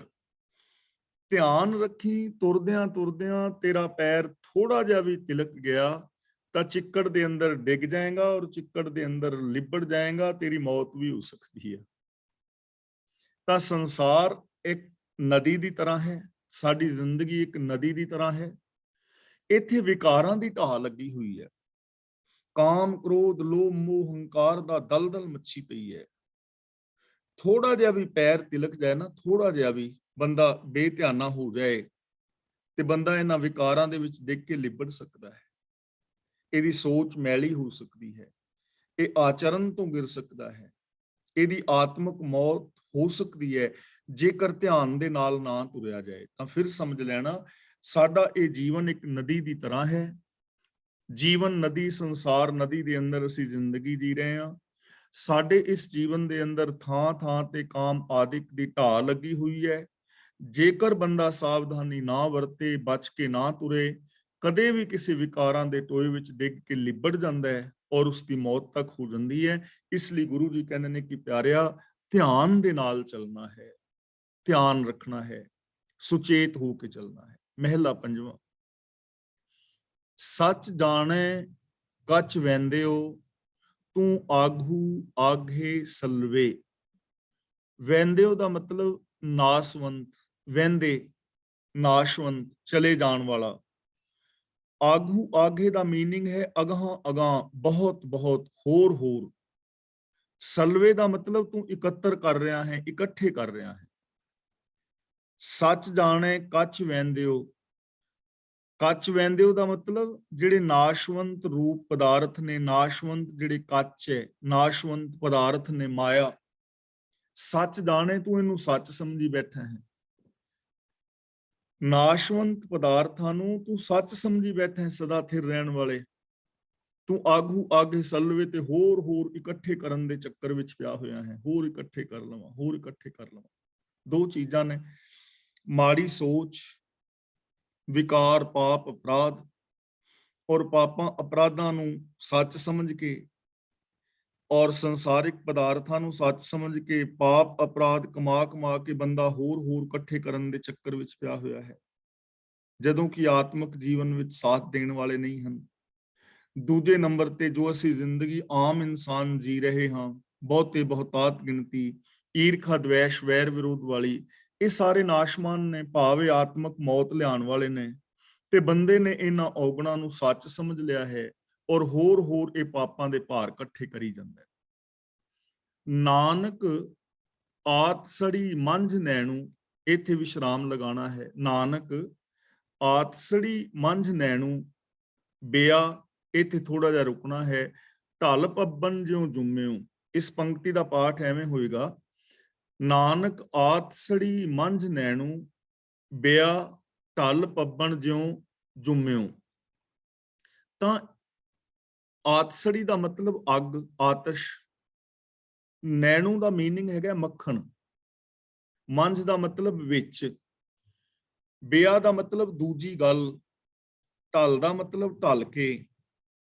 ਪੱਬਣ, ਪਾਣੀ ਦੇ ਢਲ ਜਾਣ ਦੇ ਨਾਲ ਡਿੱਗ ਕੇ। ਪੱਬਣ ਦਾ ਮਤਲਬ ਚੁਪੱਤੀ। ਤੁਸੀਂ ਪਿੰਡਾਂ ਦੇ ਵਿੱਚ ਵੇਖਿਆ ਹੋਵੇਗਾ, ਇੱਕ ਨਾ 4 ਪੱਤਿਆਂ ਵਾਲੀ ਚੁਪੱਤੀ ਜੀ ਹੁੰਦੀ ਹੈ, ਕਾਈ ਦੀ ਤਰ੍ਹਾਂ, ਉਹ ਪਾਣੀ ਦੇ ਉੱਤੇ ਆ ਜਾਂਦੀ ਹੈ, ਹਰੇ ਹਰੇ ਪੱਤੇ ਹੁੰਦੇ ਨੇ। ਤੇ ਜੁੰਮਿਓ ਦਾ ਮਤਲਬ ਨਾਸ ਹੋ ਜਾਣਾ। ਹੁਣ ਪਾਣੀ ਦੇ ਉੱਤੇ ਪੱਤੇ ਪੱਤੇ ਪੱਤੇ ਪੱਤੇ ਆ ਗਏ ਨੇ, ਉਹ ਹਰੀ ਹੈ, ਸਾਰੇ ਪਾਣੀ ਨੂੰ ਉਹਨੇ ਢੱਕਿਆ ਹੋਇਆ ਹੈ, ਉਹਦੇ ਵਿੱਚੋਂ ਪਾਰ ਲੰਘਣਾ ਵੀ ਬੜਾ ਔਖਾ ਹੁੰਦਾ ਹੈ। ਪਰ ਜਦੋਂ ਪਾਣੀ ਢਲ ਜਾਂਦਾ ਹੈ ਤਾਂ ਉਹ ਚੁਪੱਤੀ ਦਾ ਨਾਸ ਹੋ ਜਾਂਦਾ ਹੈ, ਚੁਪੱਤੀ ਖਤਮ ਹੋ ਜਾਂਦੀ ਹੈ। ਤਾਂ ਗੁਰੂ ਪਾਤਸ਼ਾਹ ਜੀ ਕਹਿੰਦੇ ਨੇ ਆਤਸੜੀ ਮੰਝ ਨੈਣੂ, ਇਹਦਾ ਮੀਨਿੰਗ ਹੈਗਾ ਕਿ ਇਹ ਮਾਇਆ ਇਸ ਤਰ੍ਹਾਂ ਹੈ ਜਿਵੇਂ ਅੱਗ ਵਿੱਚ ਮੱਖਣ ਦਾ ਨਾਸ ਹੋ ਜਾਂਦਾ ਹੈ। ਅੱਗ ਦੇ ਨੇੜੇ ਰੱਖਿਆ ਮੱਖਣ ਢਲ ਜਾਂਦਾ ਹੈ, ਮੱਖਣ ਖਤਮ ਹੋ ਜਾਂਦਾ ਹੈ। ਬੀਆ ਦਾ ਮਤਲਬ ਦੂਜੀ ਗੱਲ, ਕਿ ਜਿਵੇਂ ਪਾਣੀ ਦੇ ਢਲ ਜਾਣ ਦੇ ਨਾਲ ਚੁਪੱਤੀ ਡਿੱਗ ਕੇ ਨਾਸ ਹੋ ਜਾਂਦੀ ਹੈ, ਇਸੇ ਤਰ੍ਹਾਂ ਇਹ ਜਿਹੜੇ ਨਾਸ਼ਮਾਨ ਪਦਾਰਥ ਨੇ ਇਹ ਖਤਮ ਹੋ ਜਾਣ ਵਾਲੇ ਨੇ, ਇਹ ਸदैवी ਨਹੀਂ ਹਨ। ਜੇ ਤੂੰ ਵਿਕਾਰ ਕਮਾਏਗਾ ਤੇਰੀ ਇਨਸਾਨੀਅਤ ਖਤਮ ਹੋ ਜਾਏਗੀ ਅੰਦਰੋਂ, ਤੇਰੇ ਸੁੱਖ ਖਤਮ ਹੋ ਜਾਣਗੇ। ਜੇ ਤੇਰੇ ਅੰਦਰੋਂ ਸੱਚ ਖਤਮ ਹੋ ਗਿਆ ਤੇ ਤੇਰੇ ਸੁੱਖ ਵੀ ਸਾਰੇ ਦੇ ਸਾਰੇ ਖਤਮ ਹੋ ਜਾਣਗੇ। ਇਸ ਲਈ ਗੁਰੂ ਪਾਤਸ਼ਾਹ ਜੀ ਕਹਿੰਦੇ ਨੇ ਇਹ ਮਾਇਆ ਵਾਲੀ ਸੋਚ ਇੰਝ ਹੈ, ਪਲ ਪਰ ਵਾਸਤੇ ਹੈ, ਜਿਵੇਂ ਅੱਗ ਦੇ ਨੇੜੇ ਕੀਤਿਆਂ ਮੱਖਣ ਖਤਮ ਹੋ ਜਾਂਦਾ ਹੈ, ਜਿਵੇਂ ਪਾਣੀ ਦੇ ਖਤਮ ਹੋਣ ਦੇ ਨਾਲ ਚੁਪੱਤੀ ਖਤਮ ਹੋ ਜਾਂਦੀ ਹੈ, ਪਲ ਪਰ ਵਾਸਤੇ ਹੁੰਦੇ ਨੇ। ਇਸੇ ਤਰ੍ਹਾਂ ਇਹ ਜਿਹੜੇ ਵਿਕਾਰਾਂ ਦੇ ਸੁੱਖ ਨੇ ਪਲ ਪਰ ਵਾਸਤੇ ਨੇ, ਇਹਨਾਂ ਨੇ ਖਤਮ ਹੋ ਜਾਣਾ ਹੈ, ਨਾਸ਼ ਹੋ ਜਾਣਾ ਹੈ। ਇਸ ਲਈ ਜੋ ਸदैवी ਸੁੱਖ ਨੇ ਉਹ ਸੱਚ ਵਿੱਚ ਹੈ, ਉਹ ਦਇਆ ਵਿੱਚ ਹੈ, ਉਹ ਰੱਬੀ ਗੁਣਾਂ ਵਿੱਚ ਨੇ। ਮਹਿਲਾ ਪੰਜਵਾਂ, ਭੋਰੇ ਭੋਰੇ ਰੂਹੜੇ ਸੇਵੇਂ ਦੇ ਆਲਕ। ਸੇਵੇ ਦੇ ਨਹੀਂ ਪੜਨਾ, ਸੇਵੇਂ ਦੇ। ਭੋਰੇ ਦਾ ਮਤਲਬ ਭੋਲੇ, ਭੋਰੇ ਭੋਰੇ ਰੂਹੜੇ, ਰੂਹੜੇ ਦਾ ਮਤਲਬ ਰੂਹ, ਜਿੰਦ, ਮਨ। ਸੇਵੇਂ ਦੇ ਦਾ ਮਤਲਬ ਸੇਵਾ ਕਰਦੇ ਆ, ਹੁਕਮ ਵਿੱਚ ਚੱਲਦੇ ਆ। ਆਲਕ ਦਾ ਮਤਲਬ ਆਲਸ। ਇਹ ਭੋਲੀਏ ਜਿੰਦੇ, ਰੱਬੀ ਰਜਾ ਵਿੱਚ ਤੁਰਨ ਲੱਗਿਆ ਤੂੰ ਆਲਸ ਕਰਦੀ ਹੈ, ਰੱਬੀ ਗੁਣਾਂ ਦੇ ਧਾਰਨ ਨਹੀਂ ਹੋਣ ਲੱਗਿਆ ਤੂੰ ਆਲਸ ਕਰਦੀ ਹੈ। ਤੇ ਵਿਕਾਰਾਂ ਵਾਸਤੇ ਬੰਦਾ ਬੜਾ ਤੇਜ਼ ਹੈ, ਲੜਨਾ ਹੋਵੇ ਬੰਦਾ ਇੱਕ ਪਲ ਲਾਂਦਾ, ਲੇਕਿਨ ਨਿਮਰਤਾ ਨਹੀਂ। ਨਿਮਰਤਾ ਵਾਸਤੇ ਆਲਸ ਹੈ, ਸੱਚ ਵਾਸਤੇ ਆਲਸ, ਦਇਆ, ਧੀਰਜ, ਧਰਮ, ਧੀਰਜ, ਗਿਆਨ ਵਾਸਤੇ ਬਿਲਕੁਲ ਆਲਸ ਹੈ। ਕਿਸੇ ਦਾ ਸਹਿਯੋਗ ਕਰਨ ਵਿੱਚ ਆਲਸ ਹੈ, ਪਰ ਕੰਮ ਗਵਾਉਣ ਵਾਸਤੇ ਬੰਦਾ ਸ਼ੇਰ। ਲਾਹੇ ਕੋ ਤੂੰ ਢੀਲਾ ਢੀਲਾ, ਟੋਟੇ ਕੋ ਬੇਗ ਧਾਇਆ। ਲਾਹੇ ਵਾਸਤੇ ਢਿੱਲਾ ਤੇ ਘਾਟੇ ਵਾਸਤੇ ਭੱਜ ਭੱਜ ਪੈਂਦਾ ਹੈ। ਤਾਂ ਹੇ ਭੋਲੀਏ ਜਿੰਦੇ, ਤੂੰ ਰੱਬੀ ਗੁਣਾਂ ਦੇ ਧਾਰਨ ਕਰਨ ਵਿੱਚ ਆਲਸ ਕਰਦੀ ਹੈ। ਮੁੱਦਤ ਪਈ ਚਿਰਾਣੀਆਂ, ਫਿਰ ਕੱਢੂ ਆਵੇ ਰੁੱਤ। ਇਹਨੂੰ ਮੁੱਦਤ ਨਹੀਂ ਪੜਨਾ, ਮੁੱਦਤ। ਚਿਰਾਣੀਆਂ, ਮੁੱਦਤ ਦਾ ਮਤਲਬ ਢੇਰ ਸਮਾਂ, ਬਹੁਤ ਸਮਾਂ। ਕੱਢੂ ਦਾ ਮਤਲਬ ਕਦੋਂ। ਮੁੱਦਤ ਪਈ ਚਿਰਾਣੀਆਂ, ਬੜਾ ਸਮਾਂ ਹੋ ਗਿਆ ਹੈ ਤੇ ਹਾਲੇ ਤੂੰ ਰੱਬੀ ਗੁਣਾਂ ਦਾ ਧਾਰਨੀ ਹੋਇਆ ਨਹੀਂ। ਜਿਵੇਂ ਮੇਰੀ ਹੁਣ ਉਮਰ 62 ਸਾਲ ਦੇ ਕਰੀਬ ਹੋ ਗਈ। ਕਿੰਨਾ ਲੰਮਾ ਸਮਾਂ ਹੋ ਗਿਆ ਨਾ, 62 ਸਾਲ ਥੋੜੇ ਨੇ। ਤੇ 62 ਸਾਲਾਂ ਵਿੱਚ ਵੀ ਝੂਠ ਨਹੀਂ ਛੱਡਿਆ, ਸੱਚ ਨਹੀਂ ਅਪਣਾਇਆ, ਦਇਆ ਨਹੀਂ ਆਈ, ਧਰਮ ਨਹੀਂ ਪੈਦਾ ਹੋਇਆ, ਇਨਸਾਨੀਅਤ ਪੈਦਾ ਨਹੀਂ ਹੋਈ। ਫਿਰ ਕੱਢੂ ਆਵੇ ਰੁੱਤੇ, ਰੁੱਤ ਫਿਰ ਕਦੋਂ ਆਏਗੀ? ਸਮਾਂ ਵਾਪਸ ਆਏਗਾ? ਕੀ ਮੇਰੇ 62 ਸਾਲਾਂ ਦੇ ਵਿੱਚੋਂ 1 ਮਿੰਟ ਵੀ ਵਾਪਸ ਆ ਸਕਦਾ ਹੈ? 1 ਸੈਕਿੰਡ ਵੀ ਵਾਪਸ ਆ ਸਕਦਾ ਹੈ? ਜਿਹੜਾ ਸਮਾਂ ਚਲਾ ਗਿਆ ਉਹਨੇ ਵਾਪਸ ਨਹੀਂ ਆਉਣਾ। ਇਸੇ ਤਰ੍ਹਾਂ ਤੁਹਾਡੀ ਜ਼ਿੰਦਗੀ ਜਿਹੜੀ ਬੀਤ ਗਈ, ਕੀ ਉਹ ਸਮਾਂ ਵਾਪਸ ਆ ਸਕਦਾ ਹੈ? ਕਦੇ ਵੀ ਨਹੀਂ ਆ ਸਕਦਾ। ਤਾਂ ਗੁਰੂ ਪਾਤਸ਼ਾਹ ਜੀ ਕਹਿੰਦੇ ਨੇ ਇੰਨਾ ਲੰਬਾ ਸਮਾਂ ਬੀਤ ਗਿਆ ਹੈ, ਤੂੰ ਰੱਬੀ ਗੁਣਾਂ ਦਾ ਜਿੰਦੇ ਧਾਰਨੀ ਨਹੀਂ, ਰੱਬੀ ਗੁਣਾਂ ਵੱਲੋਂ ਆਲਸ ਹੈ, ਤੇ ਫਿਰ ਇਹ ਸਮੇਂ ਨੇ ਨਹੀਂ ਆਉਣਾ। ਫਿਰ ਕੱਢੂ ਆਵੇ ਰੁੱਤ, ਫਿਰ ਸਮਾਂ ਕਿੱਥੇ ਆਏਗਾ? ਜਦੋਂ ਸਮਾਂ ਵਿਹਾ ਜਾਏ ਫਿਰ ਨਹੀਂ ਆਉਂਦਾ ਸਮਾਂ। ਇਸ ਲਈ ਭਗਤ ਕਬੀਰ ਜੀ ਨੇ ਸਾਨੂੰ ਚੇਤਾਵਨੀ ਦਿੱਤੀ ਹੈ, ਕਾਲ ਕਰੰਤਾ ਅਭੈ ਕਰ, ਅਬ ਕਰਤਾ ਸੋਇ ਤਾਲ, ਪਾਛੇ ਕਛੂ ਨਾ ਹੋਏਗੋ ਜੋ ਸਿਰ ਪਰ ਆਵੇ ਕਾਲ। ਜਿਹੜਾ ਕੰਮ ਕੱਲ ਕਰਨਾ ਨਾ ਉਹ ਅੱਜ ਹੀ ਕਰ ਲੈ, ਜਿਹੜਾ ਅੱਜ ਕਰਨਾ ਉਹ ਹੁਣੇ ਹੀ ਕਰ ਲੈ, ਕਿਉਂਕਿ ਫਿਰ ਕੁਝ ਨਹੀਂ ਹੋਣਾ। ਜਦੋਂ ਸਿਰ ਤੇ ਕਾਲ ਆ ਗਿਆ, ਸਿਰ ਤੇ ਸਮਾਂ ਆ ਗਿਆ, ਫਿਰ ਕੀ ਹੋਏਗਾ? ਕੁਝ ਵੀ ਨਹੀਂ। ਸਿਰ ਪਰ ਆਵੇ ਕਾਲ, ਪਤਾ ਕਿਹਨੂੰ ਕਹਿੰਦੇ ਨੇ? ਮੌਤ ਤਾਂ ਹੈ ਹੀ ਹੈ, ਲੇਕਿਨ ਸਿਰ ਪਰ ਆਵੇ ਕਾਲ ਦਾ ਇੱਕ ਹੋਰ ਮੀਨਿੰਗ ਹੈ। ਇੱਕ ਬੱਚਾ ਹੈ, ਉਹਨੇ ਸਕੂਲ ਵਿੱਚ ਦਾਖਲਾ ਲਿਆ ਹੈ, ਮੰਨ ਲਓ 10ਵੀਂ ਚ ਪੜ੍ਹਦਾ, 9ਵੀਂ ਚੋਂ 10ਵੀਂ ਵਿੱਚ ਹੋਇਆ। ਹੁਣ ਸਾਲ ਬਾਅਦ ਉਹਦੇ ਪੇਪਰ ਹੋਣੇ ਨੇ, ਤਾਂ ਕਹਿੰਦਾ ਹਾਲ ਤਾਂ ਸਾਲ ਪਿਆ ਹੈ, ਕੱਲ ਨੂੰ ਕਰ ਲਾਂਗਾ, ਪਰਸੋਂ ਨੂੰ ਕਰ ਲਾਂਗਾ, ਆਉਣ ਵਾਲੇ ਟਾਈਮ ਵਿੱਚ ਯਾਦ ਕਰ ਲਾਂਗਾ। ਹਾਲ ਤਾਂ 6 ਮਹੀਨੇ ਪਏ ਨੇ, 3 ਮਹੀਨੇ ਪਏ ਨੇ, 2 ਮਹੀਨੇ ਪਏ ਨੇ, ਹਾਲੇ ਤਾਂ ਮਹੀਨਾ ਪਿਆ ਹੈ। ਹੁਣ ਸਾਲ ਦਾ ਕੋਰਸ, ਸਾਲ ਦੀ ਪੜ੍ਹਾਈ ਮਹੀਨੇ ਚ ਨਹੀਂ ਹੋਣ ਲੱਗੀ, 15 ਦਿਨਾਂ ਚ ਤਾਂ ਨਹੀਂ ਹੋਣ ਲੱਗੀ। ਉਧਰੋਂ ਪੇਪਰ ਆ ਜਾਣ ਕਿ ਕੱਲ ਤੋਂ ਪੇਪਰ ਸ਼ੁਰੂ ਨੇ, ਤੇ ਅੱਜ ਕੀ ਉਹ ਪਿਛਲੇ ਪੂਰੇ ਦੇ ਪੂਰੇ ਕੋਰਸ ਨੂੰ ਕਰ ਲਵੇਗਾ, ਪੜ੍ਹ ਲਏਗਾ। ਸਿਰ ਤੇ ਸਮਾਂ ਆ ਜਾਏ ਤੇ ਪੜਿਆ ਕੁਝ ਵੀ ਨਾ ਹੋਵੇ, ਫਿਰ ਕੀ ਹੋਏਗਾ? ਪਛਤਾਵਾ ਹੀ ਹੈ ਨਾ, ਫਿਰ ਤਾਂ ਪਛਤਾਵਾ ਹੀ ਹੈ। ਇਸੇ ਤਰ੍ਹਾਂ ਜੇ ਅਸੀਂ ਸੱਚ ਨੂੰ ਅੱਜ ਨਹੀਂ ਅਪਣਾਇਆ, ਕੱਲ ਨਹੀਂ ਅਪਣਾਇਆ, ਤੇ ਸਮਾਂ ਤੇ ਲੰਘ ਜਾਣਾ, ਫਿਰ ਪਛਤਾਵਾ ਹੀ ਹੋਏਗਾ ਨਾ। ਜਦੋਂ ਝੂਠ ਬੋਲ ਬੋਲ ਕੇ ਉਹਦਾ ਰਿਜ਼ਲਟ ਨਿਕਲੇਗਾ ਗੱਲ, ਤਾਂ ਫਿਰ ਪਛਤਾਵਾ ਹੋਏਗਾ। ਇਸ ਲਈ ਗੁਰੂ ਜੀ ਕਹਿੰਦੇ ਨੇ ਲੰਮੀਆਂ ਮੁੱਦਤਾਂ ਬੀਤ ਗਈਆਂ ਨੇ, ਇੰਨਾ ਸਮਾਂ ਬੀਤ ਗਿਆ ਹੈ, ਫਿਰ ਇਸ ਰੁੱਤ ਨੇ ਨਹੀਂ ਆਉਣਾ, ਫਿਰ ਇਸ ਸਮੇਂ ਨੇ ਨਹੀਂ ਆਉਣਾ। ਇਸ ਲਈ ਹਮੇਸ਼ਾ ਰੱਬੀ ਗੁਣਾਂ ਦਾ ਧਾਰਨੀ ਹੋ, ਇੱਕ ਪਲ ਵੀ ਵਿਅਰਥ ਨਾ ਗਵਾਓ ਗੁਣਾਂ ਤੋਂ ਖਾਲੀ। ਪੌੜੀ। ਤੁਧ ਰੂਪ ਨਾ ਰੇਖਿਆ ਜਾਤ, ਤੂੰ ਵਰਨਾ ਬਾਹਰਾ। ਰੇਖਿਆ ਦਾ ਮਤਲਬ ਰੇਖਾ, ਚਿਹਨ ਚੱਕਰ, ਨਿਸ਼ਾਨੀ ਕੋਈ ਵੀ। ਵਰਨ ਦਾ ਮਤਲਬ ਬ੍ਰਾਹਮਣ, ਕਸ਼ਤਰੀ, ਸ਼ੂਦਰ, ਵੈਸ਼ ਆਦਿਕ ਜੋ ਵਰਨ ਹੁੰਦੇ ਨੇ। ਜਾਤ ਦਾ ਮਤਲਬ ਜਾਤ, ਕਿ ਹੇ ਪ੍ਰਭੂ ਤੇਰਾ ਕੋਈ ਖਾਸ ਰੂਪ ਨਹੀਂ ਹੈ। ਜੇ ਰੱਬ ਦਾ ਕੋਈ ਰੂਪ ਹੋਵੇ ਤੇ ਉਹਦੀ ਮੂਰਤ ਬਣਾਈ ਜਾ ਸਕਦੀ ਹੈ। ਇਸੇ ਕਰਕੇ ਸਿੱਖ ਧਰਮ ਦੇ ਅੰਦਰ ਮੂਰਤੀ ਪੂਜਾ ਨਹੀਂ ਹੈ, ਕਿਉਂਕਿ ਰੱਬ ਦਾ ਕੋਈ ਸਰੂਪ ਨਹੀਂ ਹੈ ਨਾ। ਰੱਬ ਸਰੂਪ ਤੋਂ ਰਹਿਤ ਹੈ, ਤੇਰਾ ਕੋਈ ਖਾਸ ਸਰੂਪ ਨਹੀਂ। ਐਸੇ ਹੈ ਸਾਰਾ ਦਿਸਦਾ ਜਗਤ, ਸਾਰੇ ਰੂਪ ਤੇਰੇ ਹੀ ਨੇ, ਲੇਕਿਨ ਤੇਰਾ ਕੋਈ ਵਿਸ਼ੇਸ਼ ਰੂਪ ਨਹੀਂ ਹੈ। ਤੇਰਾ ਕੋਈ ਚਿਹਨ ਚੱਕਰ ਨਹੀਂ, ਤੇਰਾ ਕੋਈ ਨਿਸ਼ਾਨ ਨਹੀਂ ਹੈ, ਤੇਰੀ ਕੋਈ ਜਾਤ ਨਹੀਂ ਹੈ ਖਾਸ, ਤੇਰਾ ਕੋਈ ਵਰਨ ਨਹੀਂ ਹੈ। ਤੂੰ ਇਹਨਾਂ ਜਾਤਾਂ, ਪਾਤਾਂ, ਚਿਹਨ ਚੱਕਰਾਂ, ਵਰਨਾਂ ਤੋਂ, ਰੂਪ ਰੰਗ ਤੋਂ ਬਾਹਰਾਂ ਹੈ। ਤੇਰਾ ਕੋਈ ਵਿਸ਼ੇਸ਼ ਰੂਪ ਰੇਖ ਰੰਗ ਨਹੀਂ, ਔਰ ਤੂੰ ਵਰਨਾ ਜਾਤਾਂ ਤੋਂ ਬਾਹਰਾਂ ਹੈ। ਇਹ ਮਾਨਸ ਜਾਣਹਿ ਦੂਰ, ਤੂੰ ਵਰਤਹਿ ਜਾਹਰਾ। ਮਾਨਸ ਦਾ ਮਤਲਬ ਮਨੁੱਖ, ਜਾਣੇ ਦਾ ਮਤਲਬ ਜਾਣਦੇ ਨੇ, ਸਮਝਦੇ ਨੇ। ਵਰਤੈ ਦਾ ਮਤਲਬ ਵਰਤ ਰਿਹਾ ਹੈ, ਜਾਹਰਾ ਦਾ ਮਤਲਬ ਪ੍ਰਤੱਖ, ਪ੍ਰਗਟ। ਇਹ ਮਨੁੱਖ ਜੀਵ ਜੰਤ ਨੂੰ ਕਿਤੇ ਦੂਰ ਸਮਝਦੇ ਨੇ। ਇਹ ਮਾਨਸ ਜਾਣੇ ਦੂਰ, ਤੈਨੂੰ ਦੂਰ ਸਮਝਦੇ ਨੇ ਕਿ ਸ਼ਾਇਦ ਉਹ ਕਿਤੇ ਜੰਨਤ ਵਿੱਚ ਬੈਠਾ ਹੈ, ਸਵਰਗ ਵਿੱਚ ਬੈਠਾ ਹੈ, ਬੈਕੁੰਠ ਧਾਮ ਵਿੱਚ ਬੈਠਾ ਹੈ, ਜਾਂ ਕਿ ਉਹ ਕਿਤੇ ਉੱਤੇ ਸੱਚਖੰਡ ਬਣਾ ਕੇ ਸੋਨੇ ਦੇ ਮਹਿਲ ਤੇ ਉੱਥੇ ਬੈਠਾ ਹੈ, ਦੂਰ। ਇਹ ਮਨੁੱਖ ਤੈਨੂੰ ਦੂਰ ਸਮਝਦੇ ਨੇ। ਪਰ ਗੁਰੂ ਜੀ ਕਹਿੰਦੇ ਨੇ ਅਸਲੀਅਤ ਇਹ ਨਹੀਂ ਹੈ। ਅਸਲੀਅਤ ਇਹ ਹੈ ਕਿ ਤੂੰ ਵਰਤੈ ਜਾਹਰਾ, ਤੂੰ ਪ੍ਰਗਟ ਹੈ, ਹਰ ਥਾਂ ਤੇ ਮੌਜੂਦ ਹੈ, ਹਰ ਥਾਂ ਤੇ ਤੂੰ ਹੀ ਵਿਆਪਕ ਹੈ। ਕਿਹੜੀ ਐਸੀ ਜਗ੍ਹਾ ਹੈ ਜਿੱਥੇ ਰੱਬ ਨਾ ਹੋਵੇ? ਕਿਹੜਾ ਐਸਾ ਜੀਵ ਜੰਤ ਹੈ ਜਿਹਦੇ ਵਿੱਚ ਰੱਬ ਨਾ ਹੋਵੇ? ਤੇ ਅਸੀਂ ਉਹਨੂੰ ਫਿਰ ਦੂਰ ਸਮਝ ਰਹੇ ਹਾਂ। ਇਹੋ ਹੀ ਭੁਲੇਖਾ ਹੈ। ਜਿਸ ਦਿਨ ਮਨੁੱਖ ਦਾ ਇਹ ਭੁਲੇਖਾ ਦੂਰ ਹੋ ਜਾਏਗਾ ਔਰ ਬੰਦਾ ਹਰ ਥਾਂ ਤੇ ਰੱਬ ਨੂੰ, ਇਸ ਦੁਨੀਆ ਨੂੰ ਰੱਬ ਦੇ ਰੂਪ ਵਿੱਚ ਵੇਖੇਗਾ, ਤਾਂ ਉਸ ਦਿਨ ਉਹਦੀ ਸੋਚ ਬਣ ਜਾਏਗੀ, ਪਵਨ ਗੁਰੂ, ਪਾਣੀ ਪਿਤਾ, ਮਾਤਾ ਧਰਤ ਮਹਤ, ਦਿਵਸ ਰਾਤ ਦੋਇ ਦਾਈ ਦਾਇਆ, ਖੇਲੇ ਸਗਲ ਜਗਤ। ਉਹਦੇ ਵਾਸਤੇ ਫਿਰ ਸਾਰਾ ਦਿਸਦਾ ਜਗਤ ਰੱਬ ਦਾ ਰੂਪ ਹੋਵੇਗਾ। ਫਿਰ ਹਰ ਬੰਦਾ ਹਰ ਬੰਦੇ ਦੇ ਨਾਲ ਰੱਬ ਵਰਗਾ ਪਿਆਰ, ਸਤਿਕਾਰ ਔਰ ਬਿਹੇਵੀਅਰ ਕਰੇਗਾ। ਹੇ ਪ੍ਰਭੂ, ਮਨੁੱਖ ਤੈਨੂੰ ਦੂਰ ਸਮਝਦੇ ਨੇ, ਪਰ ਅਸਲੀਅਤ ਇਹ ਹੈ ਕਿ ਤੂੰ ਹਾਜ਼ਰਾ ਹਜ਼ੂਰ ਔਰ ਜ਼ਾਹਰਾ ਜ਼ਹੂਰ ਹਰ ਥਾਂ ਦੇ ਉੱਤੇ ਪ੍ਰਤੱਖ ਵਰਤ ਰਿਹਾ ਹੈ। ਤੂੰ ਸਭ ਘਟ ਭੋਗਹਿ ਆਪ, ਤੁਧ ਲੇਪ ਨਾ ਲਾਹਰਾ। ਸਭ ਘਟ ਭੋਗਹਿ ਆਪ ਦਾ ਮਤਲਬ ਸਾਰੇ ਸ਼ਰੀਰਾਂ ਨੂੰ ਭੋਗ ਰਿਹਾ ਹੈ, ਭਾਵ ਹਰ ਸ਼ਰੀਰ ਦੇ ਅੰਦਰ ਤੂੰ ਵਸ ਰਿਹਾ ਹੈ।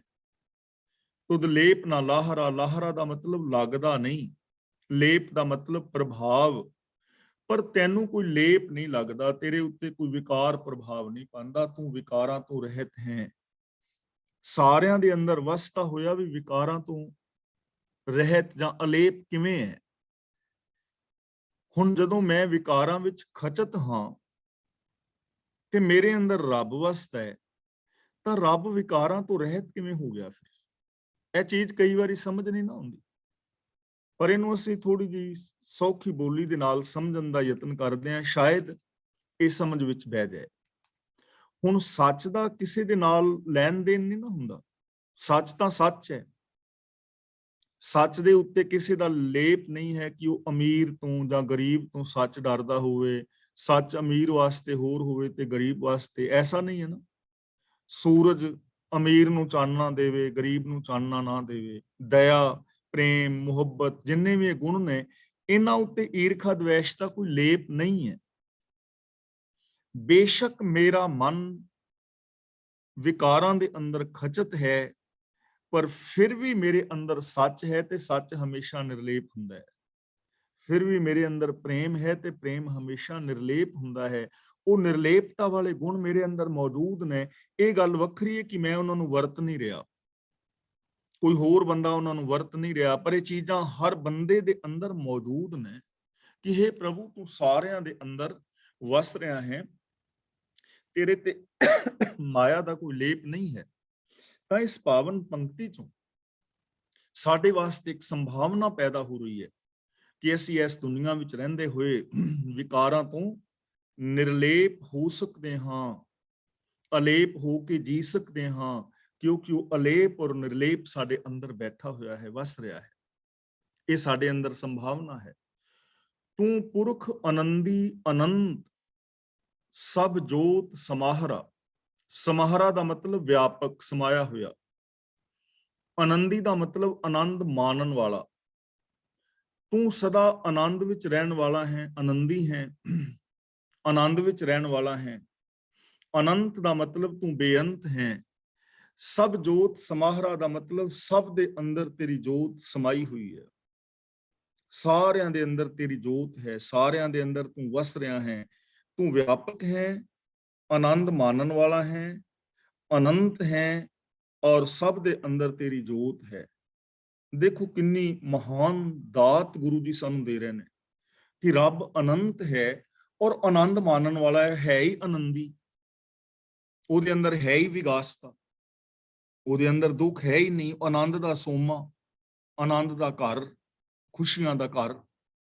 ਤੇ ਉਹ ਖੁਸ਼ੀਆਂ ਦਾ ਔਰ ਆਨੰਦ ਦਾ ਸੋਮਾ ਸਾਡੇ ਅੰਦਰ, ਤੇ ਅਸੀਂ ਉਸ ਆਨੰਦ ਔਰ ਖੁਸ਼ੀਆਂ ਦੇ ਸੋਮੇ ਦਾ ਰੂਪ ਮਨ ਤੋਂ ਜੋਤ ਸਰੂਪ ਹੈ।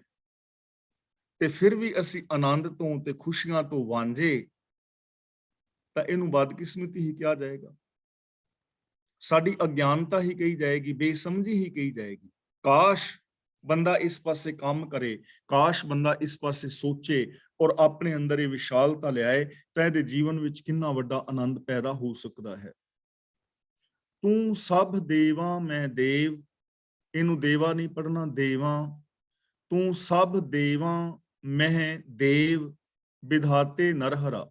ਦੇਵ ਦਾ ਮਤਲਬ ਪ੍ਰਕਾਸ਼ ਸਰੂਪ, ਨਰਹਰਾ ਦਾ ਮਤਲਬ ਹੈ ਪ੍ਰਭੂ, ਵਿਧਾਤੇ ਦਾ ਮਤਲਬ ਸਿਰਜਣਹਾਰ ਜੋ ਕਰਮਾਂ ਅਨੁਸਾਰ ਫਲ ਦਿੰਦਾ ਹੈ।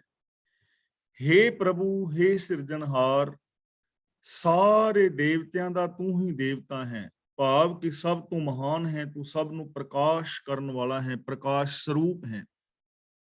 ਤੂੰ ਪਰੇ ਤੋਂ ਪਰੇ ਹੈ ਔਰ ਤੂੰ ਨਾਸ਼ ਰਹਿਤ ਹੈ। ਇਸ ਲਈ ਸਭ ਦੇਵਤਿਆਂ ਦਾ ਦੇਵਤਾ ਪ੍ਰਭੂ ਹੈ, ਭਾਵ ਸਾਰਿਆਂ ਨੂੰ ਪ੍ਰਕਾਸ਼ਿਤ ਕਰਨ ਵਾਲਾ ਪ੍ਰਭੂ ਆਪ ਹੈ। ਸਾਰਿਆਂ ਦੇ ਅੰਦਰ ਉਹ ਸਮਾਇਆ ਹੋਇਆ ਹੈ, ਮਹਾਨ ਹੈ, ਵੱਡਾ ਹੈ। ਇਸ ਕਰਕੇ ਇੱਥੇ ਦੇਵੀ ਦੇਵਤਿਆਂ ਦੀ ਪੂਜਾ ਨਹੀਂ ਹੈ, ਇੱਥੇ ਸਿਰਫ ਔਰ ਸਿਰਫ ਰੱਬੀ ਰਜਾ ਦੇ ਵਿੱਚ ਤੁਰਨ ਦਾ ਵਿਧਾਨ ਹੈ। ਕਿਆ ਆਰਾਧੇ ਜਿਹਵਾ ਇੱਕ, ਤੂੰ ਅਬਿਨਾਸ਼ੀ ਅਪਰਪਰਾ। ਆਰਾਧੇ ਤੇ ਥੋੜਾ ਜਿਹਾ ਵਿਸ਼ਰਾਮ ਲਗਾਣਾ ਹੈ। ਕਿਆ ਆਰਾਧੇ ਜਿਹਵਾ ਇੱਕ, ਤੂੰ ਅਬਿਨਾਸ਼ੀ ਅਪਰਪਰਾ।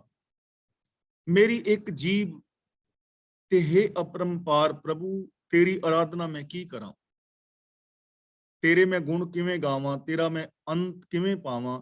ਇੱਕ ਜ਼ਬਾਨ ਦੇ ਨਾਲ ਮੈਂ ਕਿੰਨੇ ਤੇਰੇ ਗੁਣ ਗਾ ਸਕਦਾ ਹਾਂ, ਮੈਂ ਇਕੱਲਾ ਕਿੰਨੇ ਤੇਰੇ ਗੁਣ ਗਾ ਸਕਦਾ ਹਾਂ, ਕਿੰਨਾ ਕੁ ਮੈਂ ਤੈਨੂੰ ਬਿਆਨ ਕਰ ਸਕਦਾ ਹਾਂ। ਤੂੰ ਅਨੰਤ ਹੈ, ਪਰੇ ਤੋਂ ਪਰੇ ਹੈ, ਤੇ ਮੈਂ ਇਕੱਲਾ ਕੀ ਕਰ ਸਕਦਾ, ਕੁਛ ਵੀ ਨਾ। ਕਿੰਨੇ ਕੁ ਮੈਂ ਗੁਣ ਗਾ ਲਾਂਗਾ, ਮੈਂ ਤੇ 5-4 ਗੁਣ ਗਾਣ ਤੋਂ ਬਾਅਦ ਉਸ ਤੋਂ ਬਾਅਦ ਮੇਰੇ ਕੋਲ ਸਮਾਪਤੀ ਹੋ ਜਾਣੀ ਹੈ। ਮੇਰੇ ਕੋਲ ਇੰਨੀ ਕੀ ਵਰਡਿੰਗ ਹੈ, ਇੰਨੀ ਕੀ ਮੇਰੀ ਸੋਚ ਹੈ, ਇੰਨੀ ਕੀ ਮੇਰੇ ਕੋਲ ਸ਼ਬਦਾਵਲੀ ਹੈ। ਪਰ ਹੇ ਮਾਲਕ, ਤੂੰ ਤੇ ਅਨੰਤ ਹੈ, ਪਰੇ ਤੋਂ ਪਰੇ ਹੈ। ਤਾਂ ਇਹਦਾ ਮਤਲਬ ਸਾਡੇ ਅੰਦਰ ਅਨੰਤ ਅਨੰਤ ਗੁਣਾਂ ਦੀ ਸੰਭਾਵਨਾ ਹੈ। ਜਿਸ ਮੇਲੇ ਸਤਿਗੁਰ ਆਪ, ਤਿਸਕੇ ਸਭ ਕੁਲ ਤਰਾ। ਕਿ ਹੇ ਪ੍ਰਭੂ, ਜਿਸ ਨੂੰ ਤੂੰ ਗੁਰੂ ਮਿਲਾ ਦਿੰਦਾ ਹੈ, ਜਿਸ ਨੂੰ ਤੂੰ ਗੁਰੂ ਮਿਲਾਉਂਦਾ ਹੈ, ਯਾਨੀ ਜੋ ਗੁਰੂ ਦੀ ਸ਼ਰਨ ਵਿੱਚ ਆ ਜਾਂਦਾ ਹੈ, ਤਿਸਕੇ ਸਭ ਕੁੱਲ ਤਰਾ, ਉਹਦੇ ਸਾਰੇ ਕੁੱਲ ਤਰ ਜਾਂਦੇ ਨੇ। ਸਾਡਾ ਕੁੱਲ ਕਿਹੜੇ ਨੇ ਮੇਰੇ, ਤੁਹਾਡਾ ਕੁੱਲ ਕਿਹੜਾ ਹੈ? ਆ ਜੋ ਮੇਰੇ ਗਿਆਨ ਇੰਦਰੀ ਨੇ, ਇਹ ਮੇਰਾ ਕੁੱਲ ਹੀ ਹੈ। ਅੱਖਾਂ, ਕੰਨ, ਨੱਕ ਆਦਿ ਇਹ ਸਾਰੇ ਤਰ ਜਾਂਦੇ ਨੇ, ਇਹਨਾਂ ਦਾ ਪਾਰ ਉਤਾਰਾ ਹੋ ਜਾਂਦਾ ਹੈ। ਅੱਖਾਂ ਪਰਤਰੇ ਪਰ ਧਨ ਰੂਪ ਦੇ ਵਿੱਚ ਡੁੱਬਦੀਆਂ ਨਹੀਂ, ਕੰਨ ਨਿੰਦਿਆ ਵਿੱਚ ਨਹੀਂ ਡੁੱਬਦੇ, ਜ਼ਬਾਨ ਪਾਪਾਂ ਵਿਕਾਰਾਂ ਅਪਰਾਧਾਂ ਵਿੱਚ ਨਹੀਂ ਡੁੱਬਦੀ, ਹੱਥ ਬੇਗਾਨੇ ਹੱਕ ਖਾਣ ਵਿੱਚ ਨਹੀਂ ਡੁੱਬਦੇ, ਪੈਰ ਭੈੜੇ ਰਾਹ ਵੱਲ ਤੁਰਨ ਵਿੱਚ ਨਹੀਂ ਡੁੱਬਦੇ, ਔਰ ਮੇਰਾ ਮਨ ਨੈਗੇਟਿਵ ਸੋਚ ਵਿੱਚ ਨਹੀਂ ਡੁੱਬਦਾ। ਉਹਦੇ ਸਾਰੇ ਕੁੱਲ ਹੀ ਤਰ ਜਾਂਦੇ ਨੇ, ਉਹਦੇ ਸਾਰੇ ਗਿਆਨ ਇੰਦਰੇ ਤਰ ਜਾਂਦੇ ਨੇ, ਉਹਦਾ ਸਾਰਾ ਜੀਵਨ ਪਵਿੱਤਰ ਹੋ ਜਾਂਦਾ ਹੈ। ਕਿਹਦਾ? ਜਿਹਨੂੰ ਤੂੰ ਸਤਿਗੁਰੂ ਮਿਲਾ ਦਿੰਦਾ ਹੈ, ਮਤਲਬ ਜੋ ਗੁਰੂ ਦੇ ਦੱਸੇ ਰਾਹਾਂ ਤੇ ਚੱਲਦਾ ਹੈ। ਸੇਵਕ ਸਭ ਕਰਦੇ ਸੇਵ ਦਰ। ਇੱਥੇ ਵਿਸ਼ਰਾਮ ਲਗਾਉਣਾ ਹੈ। ਨਾਨਕ ਜਨ ਤੇਰਾ, ਆਮ ਕਰਕੇ ਅਸੀਂ ਪੜ੍ਹ ਜਾਂਦੇ ਹਾਂ ਸੇਵਕ ਸਭ ਕਰਦੇ ਸੇਵ ਦਰ ਨਾਨਕ ਜਨ ਤੇਰਾ, ਐਵੇਂ ਨਹੀਂ, ਸੇਵਕ ਸਭ ਕਰਦੇ ਸੇਵ ਦਰ ਨਾਨਕ ਜਨ ਤੇਰਾ। ਦਰ ਦਾ ਮਤਲਬ ਦਰ ਤੇ, ਤੇਰੇ ਸਾਰੇ ਸੇਵਕ ਤੇਰੇ ਦਰ ਤੇ ਸੇਵਾ ਕਰਦੇ ਨੇ, ਭਾਵ ਜੋ ਤੇਰੇ ਸੇਵਕ ਨੇ ਉਹ ਤੇਰੀ ਰਜ਼ਾ ਦੇ ਅੰਦਰ ਚੱਲਦੇ ਨੇ, ਰੱਬ ਦੀ ਰਜ਼ਾ ਵਿੱਚ ਭਾਣੇ ਵਿੱਚ ਜ਼ਿੰਦਗੀ ਜੀਣ ਦਾ ਨਾਮ ਹੀ ਰੱਬ ਦੀ ਸੇਵਾ ਹੈ। ਤੇ ਦਾਸ ਨਾਨਕ ਵੀ ਤੇਰਾ ਦਰ ਮੱਲਿਆ ਹੈ, ਦਾਸ ਨਾਨਕ ਵੀ ਤੇਰਾ ਦਰ ਹੈ। ਤੇਰੇ ਸਾਰੇ ਸੇਵਕ ਤੇਰੀ ਸੇਵਾ ਕਰਦੇ ਨੇ, ਤੇਰੀ ਰਜ਼ਾ ਵਿੱਚ ਤੁਰਦੇ ਨੇ, ਤੇ ਮੈਂ ਤੇਰਾ ਦਾਸ ਨਾਨਕ ਵੀ ਤੇਰੇ ਦਰ ਤੇ ਹੀ ਟਹਿ ਪਿਆ ਹਾਂ, ਤੇਰੇ ਹੀ ਦਰ ਤੇ ਆਇਆ, ਤੇਰੀ ਸ਼ਰਨ ਵਿੱਚ ਆਇਆ। ਤਾਂ ਮਤਲਬ ਕਿ ਅਸੀਂ ਵੀ ਰੱਬੀ ਸ਼ਰਨ ਦੇ ਵਿੱਚ ਰਹਿਣਾ ਹੈ, ਰੱਬੀ ਰਜ਼ਾ ਦੇ ਵਿੱਚ ਤੁਰਨ ਦਾ ਯਤਨ ਕਰਨਾ ਹੈ। ਦੱਖਣੇ ਮਹਿਲਾ ਪੰਜਵਾਂ। ਗਹਿੜੜ ਰਾਤ ਰਿਣ ਛਾਇਆ, ਗਾਫਲ ਜਲਿਓ ਪਾਹ। ਇਹ ਸ਼ਬਦ ਨੂੰ ਥੋੜਾ ਜਿਹਾ ਧਿਆਨ ਦੇ ਨਾਲ ਬੋਲਣਾ ਹੈ। ਗਹਿੜੜਾ, ਰੜਾ ਬੋਲਣਾ ਹੈ, ੜਾ ਡ ੜਾ, ਗਹਿੜੜਾ ਤ੍ਰਿਣ ਛਾਇਆ, ਗਾਫਲ ਜਲਿਓ ਪਾਹ। ਗਹਿੜੜਾ ਦਾ ਮਤਲਬ ਹੈਗਾ ਸਰੀਰ, ਗਹਿੜੜਾ ਦਾ ਮਤਲਬ ਸਰੀਰ, ਛੱਪਰ। ਤ੍ਰਿਣ ਦਾ ਮਤਲਬ ਕੱਖਾਂ ਦੇ ਨਾਲ, ਛਾਇਆ ਦਾ ਮਤਲਬ ਬਣਿਆ ਹੋਇਆ, ਗਾਫਲ ਦਾ ਮਤਲਬ ਬੇਖਬਰ, ਪਾਹ ਦਾ ਮਤਲਬ ਅੱਗ ਵਿੱਚ, ਜਲਿਓ ਦਾ ਮਤਲਬ ਸੜ ਰਿਹਾ ਹੈ। ਜੇ ਕਿਸੇ ਦਾ ਛੱਪਰ ਘਾਹ ਦਾ ਬਣਿਆ ਹੋਵੇ ਔਰ ਉਹਨੂੰ ਨਿੱਕੀ ਜਿਹੀ ਤੀਲੀ ਲੱਗ ਜਾਏ ਤੇ ਘਾਹ ਦਾ ਬਣਿਆ ਛੱਪਰ ਤੇ ਸੜ ਜਾਏਗਾ। ਗੁਰੂ ਜੀ ਕਹਿੰਦੇ ਨੇ ਇਸੇ ਤਰ੍ਹਾਂ ਜਿਹੜਾ ਇਹ ਸਰੀਰ ਹੈ ਸਾਡਾ, ਇਹ ਮਾਨੋ ਘਾਹ ਦਾ ਬਣਿਆ ਹੋਇਆ ਇੱਕ ਛੱਪਰ ਹੈ ਤੇ ਤ੍ਰਿਸ਼ਨਾ ਦੀ ਅੱਗ ਦੇ ਅੰਦਰ ਇਹ ਸੜ ਰਿਹਾ ਹੈ। ਗਾਫਲ ਮਨੁੱਖ ਤ੍ਰਿਸ਼ਨਾ ਦੀ ਅੱਗ ਦੇ ਅੰਦਰ ਇਸ ਸਰੀਰ ਨੂੰ ਸਾੜ ਰਿਹਾ ਹੈ। ਜਿਵੇਂ ਕੋਈ ਬੰਦਾ ਆਗ ਲਗਾਏ ਮੰਦਰ ਮੈਂ ਸੋਵੇ, ਕਿ ਆਪਣੇ ਘਰ ਨੂੰ ਅੱਗ ਲਗਾ ਕੇ, ਛੱਪਰ ਹੋਵੇ ਕਾਨਿਆਂ ਦਾ, ਤੇ ਅੱਗ ਲਾ ਕੇ ਤੇ ਅੰਦਰ ਸੌਂ ਜਾਏ ਵੀ ਮੈਨੂੰ ਕੀ ਹੋਣਾ, ਅੱਗ ਤੇ ਬਾਹਰ ਲੱਗੀ, ਸੜ ਕੇ ਮਰ ਜਾਏਗਾ। ਇਸੇ ਤਰ੍ਹਾਂ ਗਾਫਲ ਮਨੁੱਖ, ਬੇਸਮਝ ਮਨੁੱਖ, ਇਹਦਾ ਇਹ ਸਰੀਰ ਤ੍ਰਿਸ਼ਨਾ ਦੀ ਅੱਗ ਦੇ ਅੰਦਰ ਜਲ ਰਿਹਾ ਹੈ, ਵਿਕਾਰਾਂ ਦੇ ਅੰਦਰ, ਇਹਦੇ ਗਿਆਨ ਅੰਦਰ ਇਹ ਸੜ ਰਹੇ ਨੇ, ਅੱਖਾਂ, ਕੰਨ, ਨੱਕ ਆਦਿ। ਜਦੋਂ ਕਿ ਇਹਦੇ ਅੰਦਰ ਸੰਭਾਵਨਾ ਹੈ ਕਿ ਇਹ ਬੰਦਾ ਅੱਖਾਂ ਦੇ ਨਾਲ ਜਾਂ ਕੰਨਾਂ ਨਾਲ, ਨੱਕ ਨਾਲ, ਜਾਂ ਮੂੰਹ ਨਾਲ, ਜ਼ੁਬਾਨ ਨਾਲ, ਗਿਆਨ ਇੰਦਰੀਆਂ ਦੇ ਨਾਲ, ਰੱਬੀ ਗੁਣਾਂ ਦੇ ਨਾਲ ਜੁੜ ਸਕਦਾ ਸੀ। ਇਹ ਸਰੀਰ ਘਰ ਨੂੰ ਅੱਗ ਤੋਂ, ਜਲਨ ਤੋਂ ਬਚਾ ਸਕਦਾ ਸੀ, ਪਰ ਇਸਨੇ ਬਚਾਇਆ ਨਹੀਂ। ਇਹਦਾ ਸਰੀਰ ਘਰ ਤ੍ਰਿਸ਼ਨਾ ਦੀ ਅੱਗ ਵਿੱਚ ਸੜੀ ਜਾ ਰਿਹਾ ਹੈ। ਜਿੰਨਾ ਭਾਗ ਮਥਾਹੜੈ, ਤਿੰਨ ਉਸਤਾਦ ਪਨਾਹ। ਪਨਾਹ ਦਾ ਮਤਲਬ ਓਟ, ਆਸਰਾ। ਉਸਤਾਦ ਦਾ ਮਤਲਬ ਗੁਰੂ। ਭਾਗ ਮਥਾੜੇ ਦਾ ਮਤਲਬ ਜਿਨ੍ਹਾਂ ਦੇ ਮੱਥੇ ਦੇ ਚੰਗੇ ਭਾਗ ਨੇ। ਹੁਣ ਇੱਥੇ ਭਾਗ ਦਾ ਮਤਲਬ ਇਹ ਨਹੀਂ ਕਿ ਪਿਛਲੇ ਜਨਮਾਂ ਦੀ ਕੀਤੀ ਹੋਈ ਕਿਸਮਤ ਜਿਹੜੀ ਲਿਖੀ ਹੋਈ, ਜਿਹੜੀ ਰੱਬ ਨੇ ਲਿਖ ਕੇ ਭੇਜੀ। ਰੱਬ ਕਿਸੇ ਦੀ ਕਿਸਮਤ ਮਾੜੀ ਨਹੀਂ ਲਿਖਦਾ, ਇਹ ਗੱਲ ਯਾਦ ਰੱਖਣਾ, ਕਿਉਂਕਿ ਰੱਬ ਕਿਸੇ ਦਾ ਵੈਰੀ ਨਹੀਂ ਹੈ। ਉਹਨੇ ਸਾਰਿਆਂ ਵਾਸਤੇ ਹਰ ਸ਼ੈ ਸਮਾਨ, ਇੱਕ ਬਰਾਬਰ ਪੈਦਾ ਕੀਤੀ ਹੈ, ਇੱਕ ਬਰਾਬਰ ਹਰ ਇੱਕ ਨੂੰ ਮੌਕੇ ਦਿੱਤੇ ਨੇ। ਭਾਗ ਮਥਾਹੜੇ, ਮੱਥੇ ਦੇ ਭਾਗ, ਮੱਥੇ ਦੇ ਲੇਖ। ਤੇ ਲੇਖ ਨੂੰ ਹੁਣ ਆਪ ਕਲਾਸ ਵਾਲੇ ਵੀਰ ਭੈਣਾਂ ਸਾਰੇ ਚੰਗੀ ਤਰ੍ਹਾਂ ਸਮਝਦੇ ਹੋ। ਸਾਡੇ ਅੰਦਰਲੇ ਸੰਸਕਾਰ, ਜੋ ਅਸੀਂ ਸੋਚਦੇ ਹਾਂ, ਜੋ ਅਸੀਂ ਬੋਲਦੇ ਹਾਂ, ਜੋ ਅਸੀਂ ਕਰਦੇ ਹਾਂ, ਸਾਡੇ ਅੰਦਰ ਉਹ ਨਿਊਰੋਨਲ ਪੈਟਰਨ ਬਣੀ ਜਾਂਦਾ ਹੈ, ਸਾਡਾ ਸੁਭਾਅ ਬਣ ਜਾਂਦਾ ਹੈ, ਉਸੇ ਨੂੰ ਭਾਗ ਕਹਿ ਰਹੇ ਨੇ। ਤਾਂ ਗੁਰੂ ਜੀ ਕਹਿੰਦੇ ਨੇ ਜਿਨ੍ਹਾਂ ਨੇ ਆਪਣੇ ਅੰਦਰ ਚੰਗੇ ਲੇਖ ਲਿਖੇ ਨੇ, ਤੇ ਚੰਗੇ ਲੇਖ ਜਿਨ੍ਹਾਂ ਦੇ ਉਗੜਦੇ ਨੇ, ਜਿਨ੍ਹਾਂ ਦੇ ਅੰਦਰ ਚੰਗੇ ਸੰਸਕਾਰ ਨੇ, ਤਿੰਨ ਉਸਤਾਦ ਪਨਾਹ ਦਾ ਮਤਲਬ ਉਹਨਾਂ ਨੂੰ ਗੁਰੂ ਦਾ ਸਹਾਰਾ ਮਿਲ ਜਾਂਦਾ ਹੈ।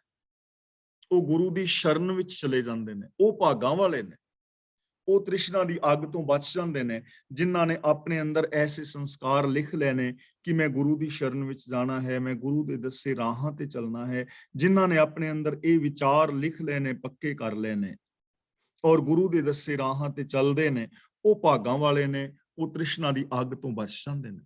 ਮਹਿਲਾ ਪੰਜਵਾਂ। ਨਾਨਕ ਪੀਠਾ ਪਕਾ ਸਾਜਿਆ, ਧਰਿਆ ਆਣ ਮੌਜੂਦ। ਇਹਨੂੰ ਪੱਕਾ ਨਹੀਂ ਪੜਨਾ, ਪੀਠਾ ਪੱਕਾ ਸਾਜਿਆ ਨਹੀਂ ਪੜਨਾ, ਇਹਨੂੰ ਪੜਨਾ ਹੈ ਪਕਾ। ਪਕਾ ਦਾ ਮਤਲਬ ਪਕਾ ਕੇ, ਜਿਵੇਂ ਅਸੀਂ ਕਹਿੰਦੇ ਨਾ ਰੋਟੀਆਂ ਪਕਾ ਲਓ, ਰੋਟੀ ਪਕਾ ਲਈ, ਪਕਾ। ਪੀਠਾ ਦਾ ਮਤਲਬ ਆਟਾ ਪੀਸਿਆ ਪਹਿਲਾਂ, ਪਕਾ ਦਾ ਮਤਲਬ ਪਕਾ ਕੇ, ਸਾਜਿਆ ਦਾ ਮਤਲਬ ਸਵਾਰ ਕੇ, ਆਣ ਦਾ ਮਤਲਬ ਲਿਆ ਕੇ, ਧਰਿਆ ਦਾ ਮਤਲਬ ਰੱਖ ਦਿੱਤਾ, ਮੌਜੂਦ ਦਾ ਮਤਲਬ ਪ੍ਰਤੱਖ ਖਾਣ ਵਾਸਤੇ। ਜਿਵੇਂ ਮੁਸਲਮਾਨ ਵੀਰ ਨੇ ਨਾ, ਨਿਆਜ਼ ਆਦਿਕ ਦੇਣ ਲਈ ਸ਼ਰਧਾਲੂ ਮੁਸਲਮਾਨ ਆਟਾ ਪੀ ਕੇ, ਪਕਾ ਕੇ, ਖਾਣਾ ਤਿਆਰ ਕਰਕੇ ਲਿਆ ਕੇ ਰੱਖ ਦਿੰਦਾ। ਪੀਸਿਆ, ਪਕਾਇਆ, ਤਿਆਰ ਕੀਤਾ ਔਰ ਖਾਣਾ ਤਿਆਰ ਕਰਕੇ ਖਾਣ ਵਾਸਤੇ ਤਿਆਰ ਕਰਕੇ ਰੱਖ ਦਿੱਤਾ। ਪਰ ਬਾਝੋਂ ਸਤਿਗੁਰ ਆਪਣੇ ਬੈਠਾ ਝਾਕ ਦਰੂਦ। ਦਰੂਦ ਦਾ ਮਤਲਬ ਹੁੰਦਾ ਹੈ ਦੁਆ। ਮੁਸਲਮਾਨ ਵੀਰ ਕਹਿੰਦੇ ਨੇ ਦਰੂਦ, ਦੁਆ, ਅਸੀਂ ਕਹਿੰਦੇ ਹਾਂ ਅਰਦਾਸ। ਮੁਸਲਮਾਨ ਵੀਰ ਈਦ ਆਦਿਕ ਪਵਿੱਤਰ ਦਿਹਾੜੇ ਤੇ ਅੱਲਾ ਨਮਿਤ ਆਪਣੇ ਕਾਜੀ ਨੂੰ ਚੰਗਾ ਚੋਖਾ ਪਕਾ ਕੇ ਖਾਣਾ ਭੇਟ ਕਰਦੇ ਨੇ, ਤੇ ਕਾਜ਼ੀ ਆ ਕੇ ਪਹਿਲਾਂ ਦਰੂਦ ਪੜ੍ਹਦਾ ਹੈ, ਫਿਰ ਉਹ ਖਾਣਾ ਸਵੀਕਾਰ ਕਰਦਾ ਹੈ, ਫਿਰ ਉਸ ਖਾਣੇ ਨੂੰ ਖਾਂਦੇ ਨੇ। ਕਾਜ਼ੀ ਉਸ ਤੋਂ ਬਾਅਦ ਦਰੂਦ ਪੜ੍ਹਨ ਤੋਂ ਬਾਅਦ ਫਿਰ ਉਹ ਖਾਣ ਵਾਸਤੇ ਘਰ ਵਾਲਿਆਂ ਨੂੰ ਵੀ ਮਿਲਦਾ ਹੈ। ਜਿੰਨਾ ਚਿਰ ਤੱਕ ਕਾਜ਼ੀ ਨਾ ਆਵੇ, ਘਰ ਦੇ ਅਨਾਣੇ ਸਿਆਣੇ ਝਾਕਦੇ ਨੇ ਵੀ ਕਾਜ਼ੀ ਲੇਟ ਹੋ ਗਿਆ ਹੈ, ਉਡੀਕਦੇ ਨੇ। ਤਿਆਰ ਹੋਏ ਖਾਣੇ ਉਹਨਾਂ ਦੇ ਸਾਹਮਣੇ ਪਏ ਹੋਏ ਨੇ, ਯਾਨੀ ਉਹ ਵੇਖ ਰਹੇ ਨੇ, ਖਾਣੇ ਤਿਆਰ ਨੇ, ਸਾਹਮਣੇ ਪਏ ਹੋਏ ਨੇ, ਪਰ ਉਹਨਾਂ ਦਾ ਨਿਯਮ ਹੈ ਕਿ ਕਾਜ਼ੀ ਆਏਗਾ, ਦਰੂਦ ਪੜੇਗਾ ਤੇ ਉਸ ਤੋਂ ਬਾਅਦ ਹੀ ਖਾਵਾਂਗੇ, ਉਡੀਕ ਕਰ ਰਹੇ ਨੇ। ਇਸੇ ਤਰ੍ਹਾਂ ਗੁਰੂ ਪਾਤਸ਼ਾਹ ਜੀ ਕਹਿੰਦੇ ਨੇ ਕਿ ਮਨੁੱਖ ਕਈ ਤਰ੍ਹਾਂ ਦੇ ਸਾਧਨ ਕਰੇ, ਪਰ ਗੁਰੂ ਦੀ ਸ਼ਰਨ ਤੋਂ ਬਿਨਾਂ ਇਹ ਝਾਕਦਾ ਹੀ ਰਹਿ ਜਾਂਦਾ ਹੈ। ਜਦ ਤੱਕ ਪੀਰ ਆ ਕੇ ਦੁਆ ਨਾ ਪੜੇ, ਉਹ ਬੈਠਾ ਝਾਕਦਾ ਹੈ। ਤਿਵੇਂ ਮਨੁੱਖ ਅਨੇਕਾਂ ਧਾਰਮਿਕ ਸਾਧਨ ਕਰਦਾ ਹੈ, ਜਿਵੇਂ ਖਾਣਾ ਬਿਲਕੁਲ ਸਾਹਮਣੇ ਤਿਆਰ ਪਿਆ ਹੈ ਪਰ ਉਹਨੂੰ ਖਾ ਨਹੀਂ ਸਕਦਾ। ਇਸੇ ਤਰ੍ਹਾਂ ਬੰਦਾ ਅਨੇਕਾਂ ਸਾਧਨ ਕਰਦਾ ਹੈ, ਤੀਰਥਾਂ ਤੇ ਜਾਂਦਾ ਹੈ, ਵਰਤ ਰੱਖਦਾ ਹੈ, ਨਰਾਤੇ ਰੱਖਦਾ ਹੈ, ਸਮਾਧੀਆਂ ਲਾਉਂਦਾ ਹੈ, ਉਲਟੇ ਸਿੱਧੇ ਸਾਹ ਲੈਂਦਾ ਹੈ, ਪੁੱਠਾ ਲਿਟਕਦਾ ਹੈ, ਜਲ ਧਾਰਾ ਕਰਦਾ ਹੈ, ਮਾਲਾ ਫੇਰਦਾ ਹੈ, ਬਾਬਾ ਬਣਦਾ ਹੈ, ਜੰਗਲਾਂ ਵਿੱਚ ਜਾਂਦਾ ਹੈ, ਪਰ ਝਾਕਦਾ ਰਹਿੰਦਾ, ਸੁੱਖ ਨਹੀਂ ਮਿਲਦਾ। ਸੁੱਖ ਸਾਹਮਣੇ ਹੈ, ਸੁੱਖ ਅੰਦਰ ਹੈ। ਪਰ ਇਸੇ ਤਰ੍ਹਾਂ ਗੁਰੂ ਦੇ ਮਿਲਣ ਤੋਂ ਬਿਨਾਂ, ਜਿਵੇਂ ਕਾਜ਼ੀ ਦੇ ਦਰੂਦ ਪੜਨ ਤੋਂ ਬਿਨਾਂ ਉਹਨੂੰ ਖਾਣਾ ਨਸੀਬ ਨਹੀਂ ਨਾ ਹੁੰਦਾ, ਇਸੇ ਤਰ੍ਹਾਂ ਗੁਰੂ ਦੇ ਦੱਸੇ ਰਾਹਾਂ ਤੇ ਤੁਰਨ ਤੋਂ ਬਿਨਾਂ ਕਦੇ ਬੰਦੇ ਨੂੰ ਸੁੱਖ ਨਹੀਂ ਮਿਲਦਾ, ਜਿੰਨੇ ਮਰਜ਼ੀ ਯਤਨ ਕਰ ਲੈ। ਖਾਣਾ ਬਣਿਆ ਸਾਹਮਣੇ ਹੈ ਪਰ ਦਰੂਦ ਤੋਂ ਬਿਨਾਂ ਨਹੀਂ ਖਾ ਪਾ ਰਹੇ। ਇਸੇ ਤਰ੍ਹਾਂ ਸੁੱਖ ਅੰਦਰ ਹੈ, ਸੁੱਖ ਹਰ ਥਾਂ ਤੇ ਫੈਲਿਆ ਹੋਇਆ ਹੈ, ਸ਼ਾਂਤੀ ਹਰ ਥਾਂ ਤੇ ਹੈ, ਪਿਆਰ ਮੁਹੱਬਤ ਦੀ ਬਰਸਾਤ ਚਾਰ ਚੁਫੇਰੇ ਹੋ ਰਹੀ ਹੈ, ਪਰ ਗੁਰੂ ਦੇ ਗਿਆਨ ਤੋਂ ਬਿਨਾਂ ਇਹਨਾਂ ਚੀਜ਼ਾਂ ਤੋਂ ਬੰਦਾ ਵਾਂਝਾ ਹੈ। ਔਰ ਹਕੀਕਤ ਦੇਖੋ ਕਿੰਨੇ ਪਿਆਰ ਦੇ ਨਾਲ ਸਮਝਾਇਆ, ਹਕੀਕਤ ਇਹੀ ਹੈ। ਦੇਖੋ ਸਾਰੇ ਕਲਾਸ ਵਾਲੇ ਵੀਰ ਭੈਣਾਂ, ਜੇ ਅਸੀਂ ਵਿਚਾਰੀਏ ਤਾਂ ਕਿਹੜੀ ਜਗ੍ਹਾ ਹੈ ਜਿੱਥੇ ਅਸੀਂ ਪਿਆਰ ਨਾਲ ਨਹੀਂ ਰਹਿ ਸਕਦੇ, ਸੱਚਾਈ ਨਹੀਂ ਬੋਲ ਸਕਦੇ? ਕਿਹੜੇ ਉਹ ਇਨਸਾਨ ਨੇ, ਕਿਹੜੀ ਉਹ ਜਗ੍ਹਾ ਹੈ ਕਿ ਜਿਹੜੇ ਸੱਚ ਨਹੀਂ ਬੋਲ ਸਕਦੇ, ਜਿੱਥੇ ਅਸੀਂ ਝੂਠ ਬੋਲਣਾ ਪੈਣਾ ਹੈ, ਈਰਖਾ ਦਵੇਸ਼ ਨਾਲ ਰਹਿਣਾ ਪੈਣਾ ਹੈ? ਐਸੀ ਕੋਈ ਜਗ੍ਹਾ ਹੈ ਕਿ ਜਿੱਥੇ ਸਤ ਸੰਤੋਖ ਦਇਆ ਧਰਮ ਨਾ ਹੋਵੇ, ਜਾਂ ਕਿਸੇ ਬੰਦੇ ਦੇ ਅੰਦਰ ਇਹ ਗੁਣ ਨਾ ਹੋਣ, ਜਾਂ ਉਹ ਨਾ ਵਰਤ ਸਕਦਾ ਹੋਵੇ? ਵਰਤ ਸਕਦਾ ਹੈ, ਲੇਕਿਨ ਸਾਰੇ ਸੰਸਾਰ ਦੇ ਅੰਦਰ ਫੈਲਿਆ ਹੋਇਆ ਸੁੱਖ ਔਰ ਸ਼ਾਂਤੀ, ਇਹਦੇ ਤੋਂ ਬੰਦਾ ਵਾਂਝਾ ਰਹਿ ਜਾਂਦਾ ਹੈ। ਬਿਨਾਂ ਗੁਰੂ ਦੇ ਦੱਸੇ ਰਾਹ ਤੇ ਤੁਰਨ ਤੋਂ, ਬਿਨਾਂ ਗੁਰੂ ਦੇ ਦੱਸੇ ਰਾਹਾਂ ਤੇ ਚੱਲ ਕੇ ਹੀ ਇਹ ਆਨੰਦ ਜਿਹੜਾ ਹੈ ਮਾਣਿਆ ਜਾ ਸਕਦਾ ਹੈ। ਮਹਿਲਾ ਪੰਜਵਾਂ। ਨਾਨਕ ਉਸਰੀਆਂ ਪਕਾਈਆਂ ਪਾਈਆਂ ਥਾਲੇ ਮਾਹੇ। ਉਸਰੀਆਂ, ਉਸਰੀਆਂ ਦਾ ਮਤਲਬ ਉਸਰੀ, ਗੁੜ ਵਾਲੀ ਰੋਟੀ, ਜਿਹਨੂੰ ਰੋਟ ਵੀ ਕਹਿ ਦਿੰਦੇ ਨੇ ਤੇ ਮਨ ਵੀ ਕਹਿ ਦਿੰਦੇ ਨੇ। ਮਨ ਖਾਣਾ ਹੀ, ਮਨ। ਗੁੜ ਵਾਲੀ ਰੋਟੀ ਧਰਤੀ ਤੇ ਪਕਾਈ ਹੋਈ। ਕਈ ਲੋਕ ਤੇ ਗਰੀਬ ਨੇ, ਜਿਨ੍ਹਾਂ ਦੇ ਕੋਲ ਨਾ ਤਵਾ ਵੀ ਨਹੀਂ ਹੈ, ਤੇ ਉਹ ਕੋਈ ਘੜੇ ਦਾ ਬੱਬਰ ਲੈ ਕੇ ਉਹਦੇ ਤੇ ਰੋਟੀ ਪਕਾ ਲੈਂਦੇ ਨੇ, ਜਾਂ ਫਿਰ ਜ਼ਮੀਨ ਦੇ ਉੱਤੇ ਹੀ ਅੱਗ ਬਾਲ ਕੇ ਨਾ ਉਹ ਗਰਮ ਹੋਈ ਜ਼ਮੀਨ ਦੇ ਉੱਤੇ ਹੀ ਰੋਟੀ ਸੇਕ ਲੈਂਦੇ ਨੇ, ਉਹਨਾਂ ਨੂੰ ਭੁਸਰੀਆਂ ਕਹਿ ਦਿੰਦੇ ਨੇ। ਤਾਂ ਗੁਰੂ ਪਾਤਸ਼ਾਹ ਜੀ ਸਾਨੂੰ ਸਮਝਾ ਰਹੇ ਨੇ, ਨਾਨਕ ਭੁਸਰੀਆਂ ਪਕਾਈਆਂ ਪਾਈਆਂ ਥਾਲੇ ਮਾਹੇ। ਗੁੜ ਵਾਲੀ ਰੋਟੀ ਧਰਤੀ ਤੇ ਪਕਾਈ ਹੋਈ, ਭੂ ਦਾ ਮਤਲਬ ਧਰਤੀ, ਸ੍ਰਿਤ ਦਾ ਮਤਲਬ ਭੂਸ੍ਰਿਤ ਦਾ ਮਤਲਬ ਧਰਤੀ ਦਾ ਆਸਰਾ ਲੈ ਕੇ ਪਕਾਈ ਰੋਟੀ। ਤਾਂ ਗੁਰੂ ਜੀ ਕਹਿੰਦੇ ਨੇ, ਜੇ ਕੋਈ ਮਨੁੱਖ ਗਰੀਬ ਹੋਵੇ ਕਿ ਉਹਦੇ ਕੋਲ ਰਸੋਈ ਔਰ ਚੌਂਕਾ ਵਰਤਨ ਦੀ ਥਾਂ ਵੀ ਨਾ ਹੋਵੇ, ਤੇ ਉਹ ਧਰਤੀ ਤੇ ਹੀ ਮਨ ਪਕਾ ਲੈ ਤੇ ਥਾਲ ਵਿੱਚ ਪਾ ਲੈ। ਧਰਤੀ ਤੇ ਹੀ ਮਨ ਪਕਾ ਲੈ, ਥਾਲ ਵਿੱਚ ਪਾ ਲੈ। ਜਿਨਨੀ ਗੁਰੂ ਮਨਾਇਆ ਰਜ ਰਜ ਸੇਈ ਖਾਹੇ। ਜਿਨ੍ਹਾਂ ਨੇ ਗੁਰੂ ਨੂੰ ਮਨਾ ਲਿਆ ਹੈ, ਭਾਵ ਕਿ ਜਿਨ੍ਹਾਂ ਨੇ ਗੁਰੂ ਨੂੰ ਮਨਾਉਣ ਦਾ ਮਤਲਬ ਜੋ ਗੁਰੂ ਦੀ ਰਾਹ ਤੇ ਚੱਲਦੇ ਨੇ, ਜਿਨ੍ਹਾਂ ਨੇ ਗੁਰੂ ਦੀ ਪ੍ਰਸੰਨਤਾ ਹਾਸਲ ਕਰ ਲਈ, ਜਿਨ੍ਹਾਂ ਨੇ ਗੁਰੂ ਦੇ ਦਿੱਤੇ ਹੋਏ ਵੇ ਆਫ ਲਾਈਫ ਨੂੰ ਅਪਣਾ ਲਿਆ।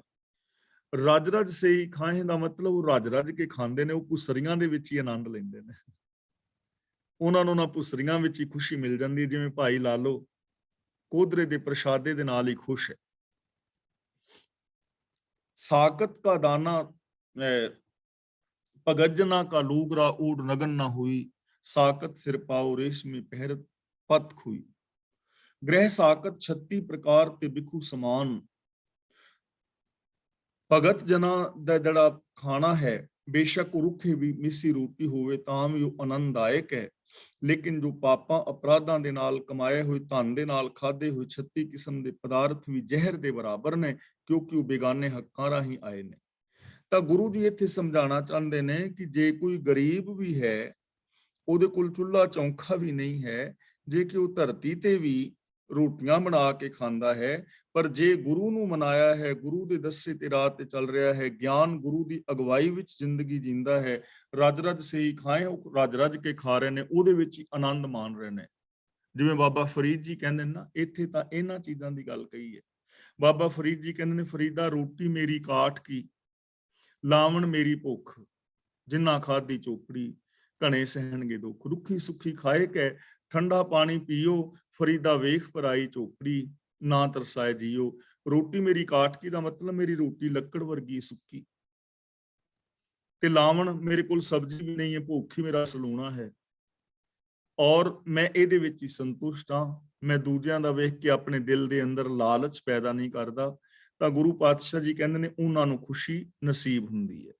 ਪੌੜੀ ਤੁਧ ਜਗ ਮਹਿ ਖੇਲ ਰਚਾਇਆ, ਵਿੱਚ ਹਉਮੈ ਪਾਈਆ।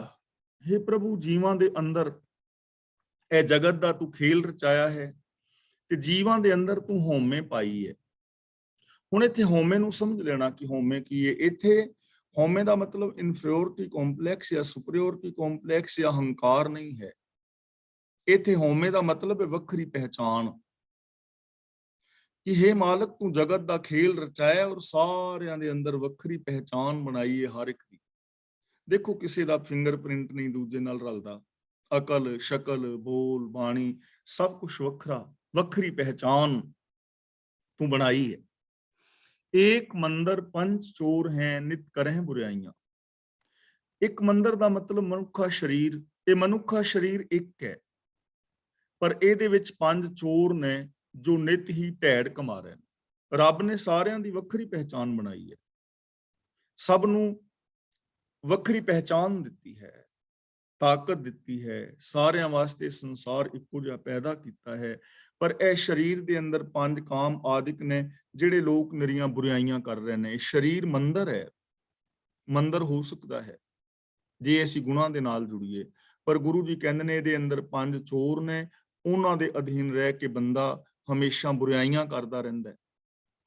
10 ਨਾਰੀ ਇੱਕ ਪੁਰਖ ਕਰ, ਦਸੇ ਸਾਧ ਲੁਭਾਈਆਂ। 10 ਨਾਰੀ ਦਾ ਮਤਲਬ 10 ਇੰਦਰੀਆਂ, ਪੁਰਖ ਦਾ ਮਤਲਬ ਇੱਥੇ ਹੈ ਮਨ, ਸਾਧ ਦਾ ਮਤਲਬ ਸਵਾਦ ਵਿੱਚ। ਇੱਕ ਪਾਸੇ ਮਨ ਇਕੱਲਾ ਹੈ, ਦੂਜੇ ਪਾਸੇ 10 ਗਿਆਨ ਇੰਦਰੀਆਂ ਨੇ, ਔਰ ਇਹ ਦਸੇ ਹੀ ਆਪਣੇ ਆਪਣੇ ਸਵਾਦਾਂ ਦੇ ਅੰਦਰ ਲੁਭਾਇਮਾਨ ਹੋ ਰਹੀਆਂ ਨੇ।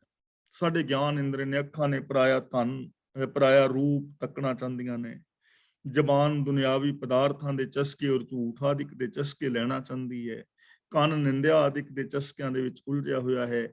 ਇੱਕ ਮਨ ਹੈ, 10 ਗਿਆਨ ਇੰਦਰੀਆਂ ਨੇ, ਔਰ ਇਹ 10 ਹੀ ਆਪੋ ਆਪਣੇ ਰਸਾਂ ਦੇ ਵਿੱਚ ਲੁਭਾਏਮਾਨ ਹੋ ਰਹੀਆਂ ਨੇ। ਐਨ ਮਾਇਆ ਮੋਹਣੀ ਮੋਹੀਆਂ ਨਿਤ ਫਿਰਹਿ ਪਰਮਾਈਆਂ। ਮੋਹੀਆ ਨਹੀਂ ਪੜਨਾ, ਬਿੰਦੀ ਲਾ ਕੇ ਮੋਹੀਆਂ। ਇਸ ਮਾਇਆ ਮੋਹਣੀ ਨੇ ਇਹਨਾਂ ਨੂੰ ਮੋਹਿਆ ਹੋਇਆ ਹੈ। ਤੇ ਮਾਇਆ ਦਾ ਮਤਲਬ ਪੈਸਾ ਵਗੈਰਾ ਨਹੀਂ ਹੈ, ਇੱਥੇ ਮਾਇਆ ਦਾ ਮਤਲਬ ਸੋਚ, ਮਾੜੀ ਸੋਚ ਨੇ ਮੋਹਿਆ ਹੋਇਆ ਹੈ। ਨਿਤ ਫਿਰੈ ਭਰਮਾਈਆਂ, ਇਸੇ ਕਰਕੇ 10 ਗਿਆਨ ਇੰਦਰੀਆਂ ਨਿਤ ਭਟਕਦੀਆਂ ਫਿਰਦੀਆਂ ਨੇ, ਮਾੜੀ ਸੋਚ ਕਰਕੇ। ਜੇ ਅੰਦਰ ਸੋਚ ਚੰਗੀ ਹੋਵੇ ਤਾਂ ਅਸੀਂ ਹਰ ਧੀ ਭੈਣ ਨੂੰ ਧੀ ਭੈਣ ਵੇਖ ਸਕਦੇ ਹਾਂ। ਜੇ ਸੋਚ ਚੰਗੀ ਹੋਵੇ ਅਸੀਂ ਮਿੱਠੇ ਪਿਆਰੇ ਬੋਲ ਸਕਦੇ ਹਾਂ। ਸੋਚ ਚੰਗੀ ਹੋਵੇ ਅਸੀਂ ਚੰਗਾ ਸੁਣ ਸਕਦੇ ਹਾਂ। ਪਰ ਸੋਚ ਚੰਗੀ ਨਹੀਂ, ਮਾਇਆ ਵਾਲੀ ਸੋਚ ਨੇ ਮੋਹਿਆ ਹੋਇਆ ਹੈ। ਇਸ ਕਰਕੇ ਇਹ ਗਿਆਨ ਇੰਦਰੀਆਂ, ਕਰਮ ਇੰਦਰੇ ਭਟਕਦੇ ਫਿਰਦੇ। ਹਾਠਾਂ ਦੋਵੇਂ ਕੀਤੀਓ शिव शकत वरताइयां। हाठां दोवें ਦਾ ਮਤਲਬ ਦੋ ਤਰਫਾਂ, ਜੀਵਨ ਔਰ ਮੌਤ। ਇਹ ਦੋ ਪਾਸੇ ਨੇ ਸਾਡੇ ਜੀਵਨ ਦੇ, ਦੋ ਪਾਸੇ ਨੇ ਨਾ। ਇੱਕ ਪਾਸੇ ਜੀਵਨ ਹੈ, ਇੱਕ ਪਾਸੇ ਮੌਤ ਹੈ। ਜਨਮ ਤੋਂ ਬੰਦਾ ਸ਼ੁਰੂ ਹੁੰਦਾ ਹੈ, ਮੌਤ ਤੇ ਜਾ ਕੇ ਖਤਮ ਹੋ ਜਾਂਦਾ ਹੈ। ਜਨਮ ਔਰ ਮੌਤ ਹੀ ਪ੍ਰਭੂ ਤੂੰ ਪੈਦਾ ਕੀਤਾ ਹੈ। शिव शकत वरताइया, शिव शकत ਦਾ ਮਤਲਬ ਮਨ ਔਰ ਸ਼ਕਤ ਦਾ ਮਤਲਬ ਮਾਇਆ। ਇਹ ਜਿਹੜੀ ਸੰਸਾਰ ਹੈ ਇਹ ਤੂੰ ਪੈਦਾ ਕੀਤਾ ਹੈ। शिव अगे शक्ति हारिया एवें हर पाइया। शिव ते रुक जाना है थोड़ा जिहा। शिव अगे विश्राम नहीं लाना। जे शिव अगे विश्राम लावांगे पाठ गलत हो जाएगा, अर्थ गलत हो जाएगा। शिव अगे शक्ति हारिया। शिव का मतलब जो कल्याणकारी रब का रूप है, वो शक्ति का मतलब माया दे अगे हार गया है। ਐਵੇਂ ਹਰ ਭਾਈਆ ਦਾ ਮਤਲਬ ਰੱਬ ਨੂੰ ਐਵੇਂ ਹੀ ਚੰਗਾ ਲੱਗਦਾ ਹੈ। ਯਾਨੀ ਰੱਬੀ ਰਜ਼ਾ ਦੇ ਅੰਦਰ, ਸਿਸਟਮ ਦੇ ਅੰਦਰ ਜਿਹੜਾ ਮਨ ਹੈ ਉਹ ਇਸ ਮਾਇਆ ਦੇ ਅੱਗੇ ਹਾਰ ਗਿਆ ਹੈ। ਕਿਉਂਕਿ ਰਜ਼ਾ ਹੈ ਨਾ, ਭਾਣਾ ਹੈ ਕਿ ਜੇ ਤੁਸੀਂ ਇਸ ਸੋਚ ਦੇ ਨਾਲ ਜੁੜੋਗੇ ਤੇ ਤੁਸੀਂ ਹਾਰ ਜਾਓਗੇ। ਜੇ ਇਸ ਸੋਚ ਤੋਂ ਦੂਜੇ ਪਾਸੇ ਜੁੜੋਗੇ ਜਿੱਤ ਜਾਓਗੇ। ਰਜ਼ਾ ਹੈ, ਭਾਣਾ ਹੈ। ਸਿਸਟਮ ਨੂੰ ਤੁਸੀਂ ਕਿਵੇਂ ਫੋਲੋ ਕਰਦੇ ਹੋ ਉਹਦੇ ਤੇ ਡਿਪੈਂਡ ਕਰੇਗਾ। ਇੱਕ ਵਿੱਚੋਂ ਹੀ ਤੁਧ ਰੱਖਿਆ ਜੋ ਸਤਸੰਗ ਮਿਲਾਈਆ। ਇੱਕ ਦਾ ਮਤਲਬ ਕਈ ਜੀਵ। ਜੋ ਸਤਸੰਗ ਮਿਲਾਈਆ ਦਾ ਮਤਲਬ ਜਿਨ੍ਹਾਂ ਨੂੰ ਤੂੰ ਸਤਸੰਗ ਵਿੱਚ ਮਿਲਾ ਦਿੱਤਾ, ਉਹਨਾਂ ਕਈ ਜੀਵਾਂ, ਅਨੇਕਾਂ ਜੀਵਾਂ ਨੂੰ ਤੂੰ ਇਸ ਮਾਇਆ ਤੋਂ, ਵਿਕਾਰਾਂ ਤੋਂ, ਪਾਪਾਂ ਅਪਰਾਧਾਂ ਤੋਂ ਬਚਾ ਲਿਆ। ਜਲ ਵਿੱਚੋਂ ਬਿੰਬ ਉਠਾਇਓ, ਜਲ ਮਾਹੇ ਸਮਾਈਆ। ਬਿੰਬ ਦਾ ਮਤਲਬ ਬੁਲਬੁਲਾ। ਜਿਵੇਂ ਪਾਣੀ ਵਿੱਚੋਂ ਬੁਲਬੁਲਾ ਪੈਦਾ ਹੁੰਦਾ ਹੈ, ਜਲ ਵਿੱਚੋਂ ਬਿੰਬ ਉਠਾ ਲਿਓ। ਜਿਵੇਂ ਜਲ ਦੇ ਵਿੱਚੋਂ ਬੁਲਬੁਲਾ ਪੈਦਾ ਹੁੰਦਾ ਹੈ, ਜਲ ਮਾਹੇ ਸਮਾਈਆ, ਔਰ ਜਲ ਦੇ ਅੰਦਰ ਹੀ ਲੀਨ ਹੋ ਜਾਂਦਾ ਹੈ। ਇਸੇ ਤਰ੍ਹਾਂ ਉਹ ਜੀਵ ਜੋ ਗੁਰੂ ਦੇ ਚਰਨਾਂ ਦੀ ਸ਼ਰਨ ਵਿੱਚ ਆਉਂਦੇ ਨੇ, ਗੁਰੂ ਦੱਸੇ ਰਾਹਾਂ ਤੋਂ ਤੁਰਦੇ ਨੇ, ਜਿਸ ਰੱਬ ਚੋਂ ਪੈਦਾ ਹੋਏ ਨੇ ਉਹਦੇ ਵਿੱਚ ਹੀ ਸਮਾ ਜਾਂਦੇ ਨੇ। ਉਹਦਾ ਹੀ ਰੂਪ ਨੇ। ਬੁਲਬੁਲਾ ਪਾਣੀ ਤੋਂ ਵੱਖਰਾ ਨਹੀਂ ਹੈ, ਪਾਣੀ ਦਾ ਹੀ ਰੂਪ ਹੈ, ਪਾਣੀ ਵਿੱਚ ਹੀ ਸਮਾ ਜਾਂਦਾ ਹੈ। ਤੇ ਜਿਨ੍ਹਾਂ ਜੀਵਾਂ ਨੂੰ ਸਤਸੰਗ ਮਿਲਦੀ ਹੈ, ਜੋ ਗੁਰੂ ਦੇ ਦੱਸੇ ਰਾਹਾਂ ਤੇ ਚੱਲਦੇ ਨੇ, ਉਹ ਇਨਸਾਨ ਰੱਬੀ ਰਜ਼ਾ ਦੇ ਅੰਦਰ ਚੱਲ ਕੇ, ਰੱਬ ਦੇ ਅੰਦਰ ਸਮਾ ਕੇ ਰੱਬ ਦਾ ਹੀ ਰੂਪ ਹੋ ਜਾਂਦੇ ਨੇ। ਉਹ ਕਦੇ ਵੀ ਰੱਬ ਤੋਂ ਅਲੱਗ ਨਹੀਂ ਰਹਿੰਦੇ। ਤਾਂ ਦੇਖੋ ਸਾਡੇ ਕੋਲ ਹੁਣ ਕਿੰਨਾ ਵੱਡਾ ਇੱਕ ਫਾਰਮੂਲਾ ਹੈ ਕਿ ਜੇ ਅਸੀਂ ਗੁਰੂ ਦੇ ਦੱਸੇ ਰਾਹਾਂ ਤੇ ਚੱਲੀਏ ਤਾਂ ਰੱਬ ਦੇ ਅੰਦਰ ਸਮਾ ਕੇ ਅਸੀਂ ਰੱਬ ਦਾ ਰੂਪ ਹੋ ਸਕਦੇ ਹਾਂ। ਤਾਂ ਅੱਜ ਦੀ ਵਿਚਾਰ ਇੱਥੇ ਸਮਾਪਤ ਕਰਦੇ ਹਾਂ ਜੀ। ਅੱਜ ਦੀ ਇਸ ਵਿਚਾਰ ਵਿੱਚ ਜੇ ਕਿਸੇ ਵੀਰ ਭੈਣ ਦਾ ਕੋਈ ਛੋਟਾ ਮੋਟਾ ਸਵਾਲ ਹੈ ਤਾਂ ਉਹ ਸਵਾਲ ਕਰ ਸਕਦੇ ਹੋ। ਜੇ ਕਿਸੇ ਨੇ ਆਪਣੇ ਵਿਊਜ਼ ਦੇਣੇ ਨੇ ਤਾਂ ਆਪਣੇ ਵਿਊਜ਼ ਦੇ ਸਕਦੇ ਹੋ। ਅਗਲੀ ਕਲਾਸ ਦੀ ਕਾਰਵਾਈ ਵੀਰ ਤਰਲੋਚਨ ਸਿੰਘ ਜੀ ਕਰ ਰਹੇ ਨੇ। ਹੋਈਆਂ ਭੁੱਲਾਂ ਦੀ ਖਿਮਾ। ਵਾਹਿਗੁਰੂ ਜੀ ਕਾ ਖਾਲਸਾ, ਵਾਹਿਗੁਰੂ ਜੀ ਕੀ ਫਤਿਹ।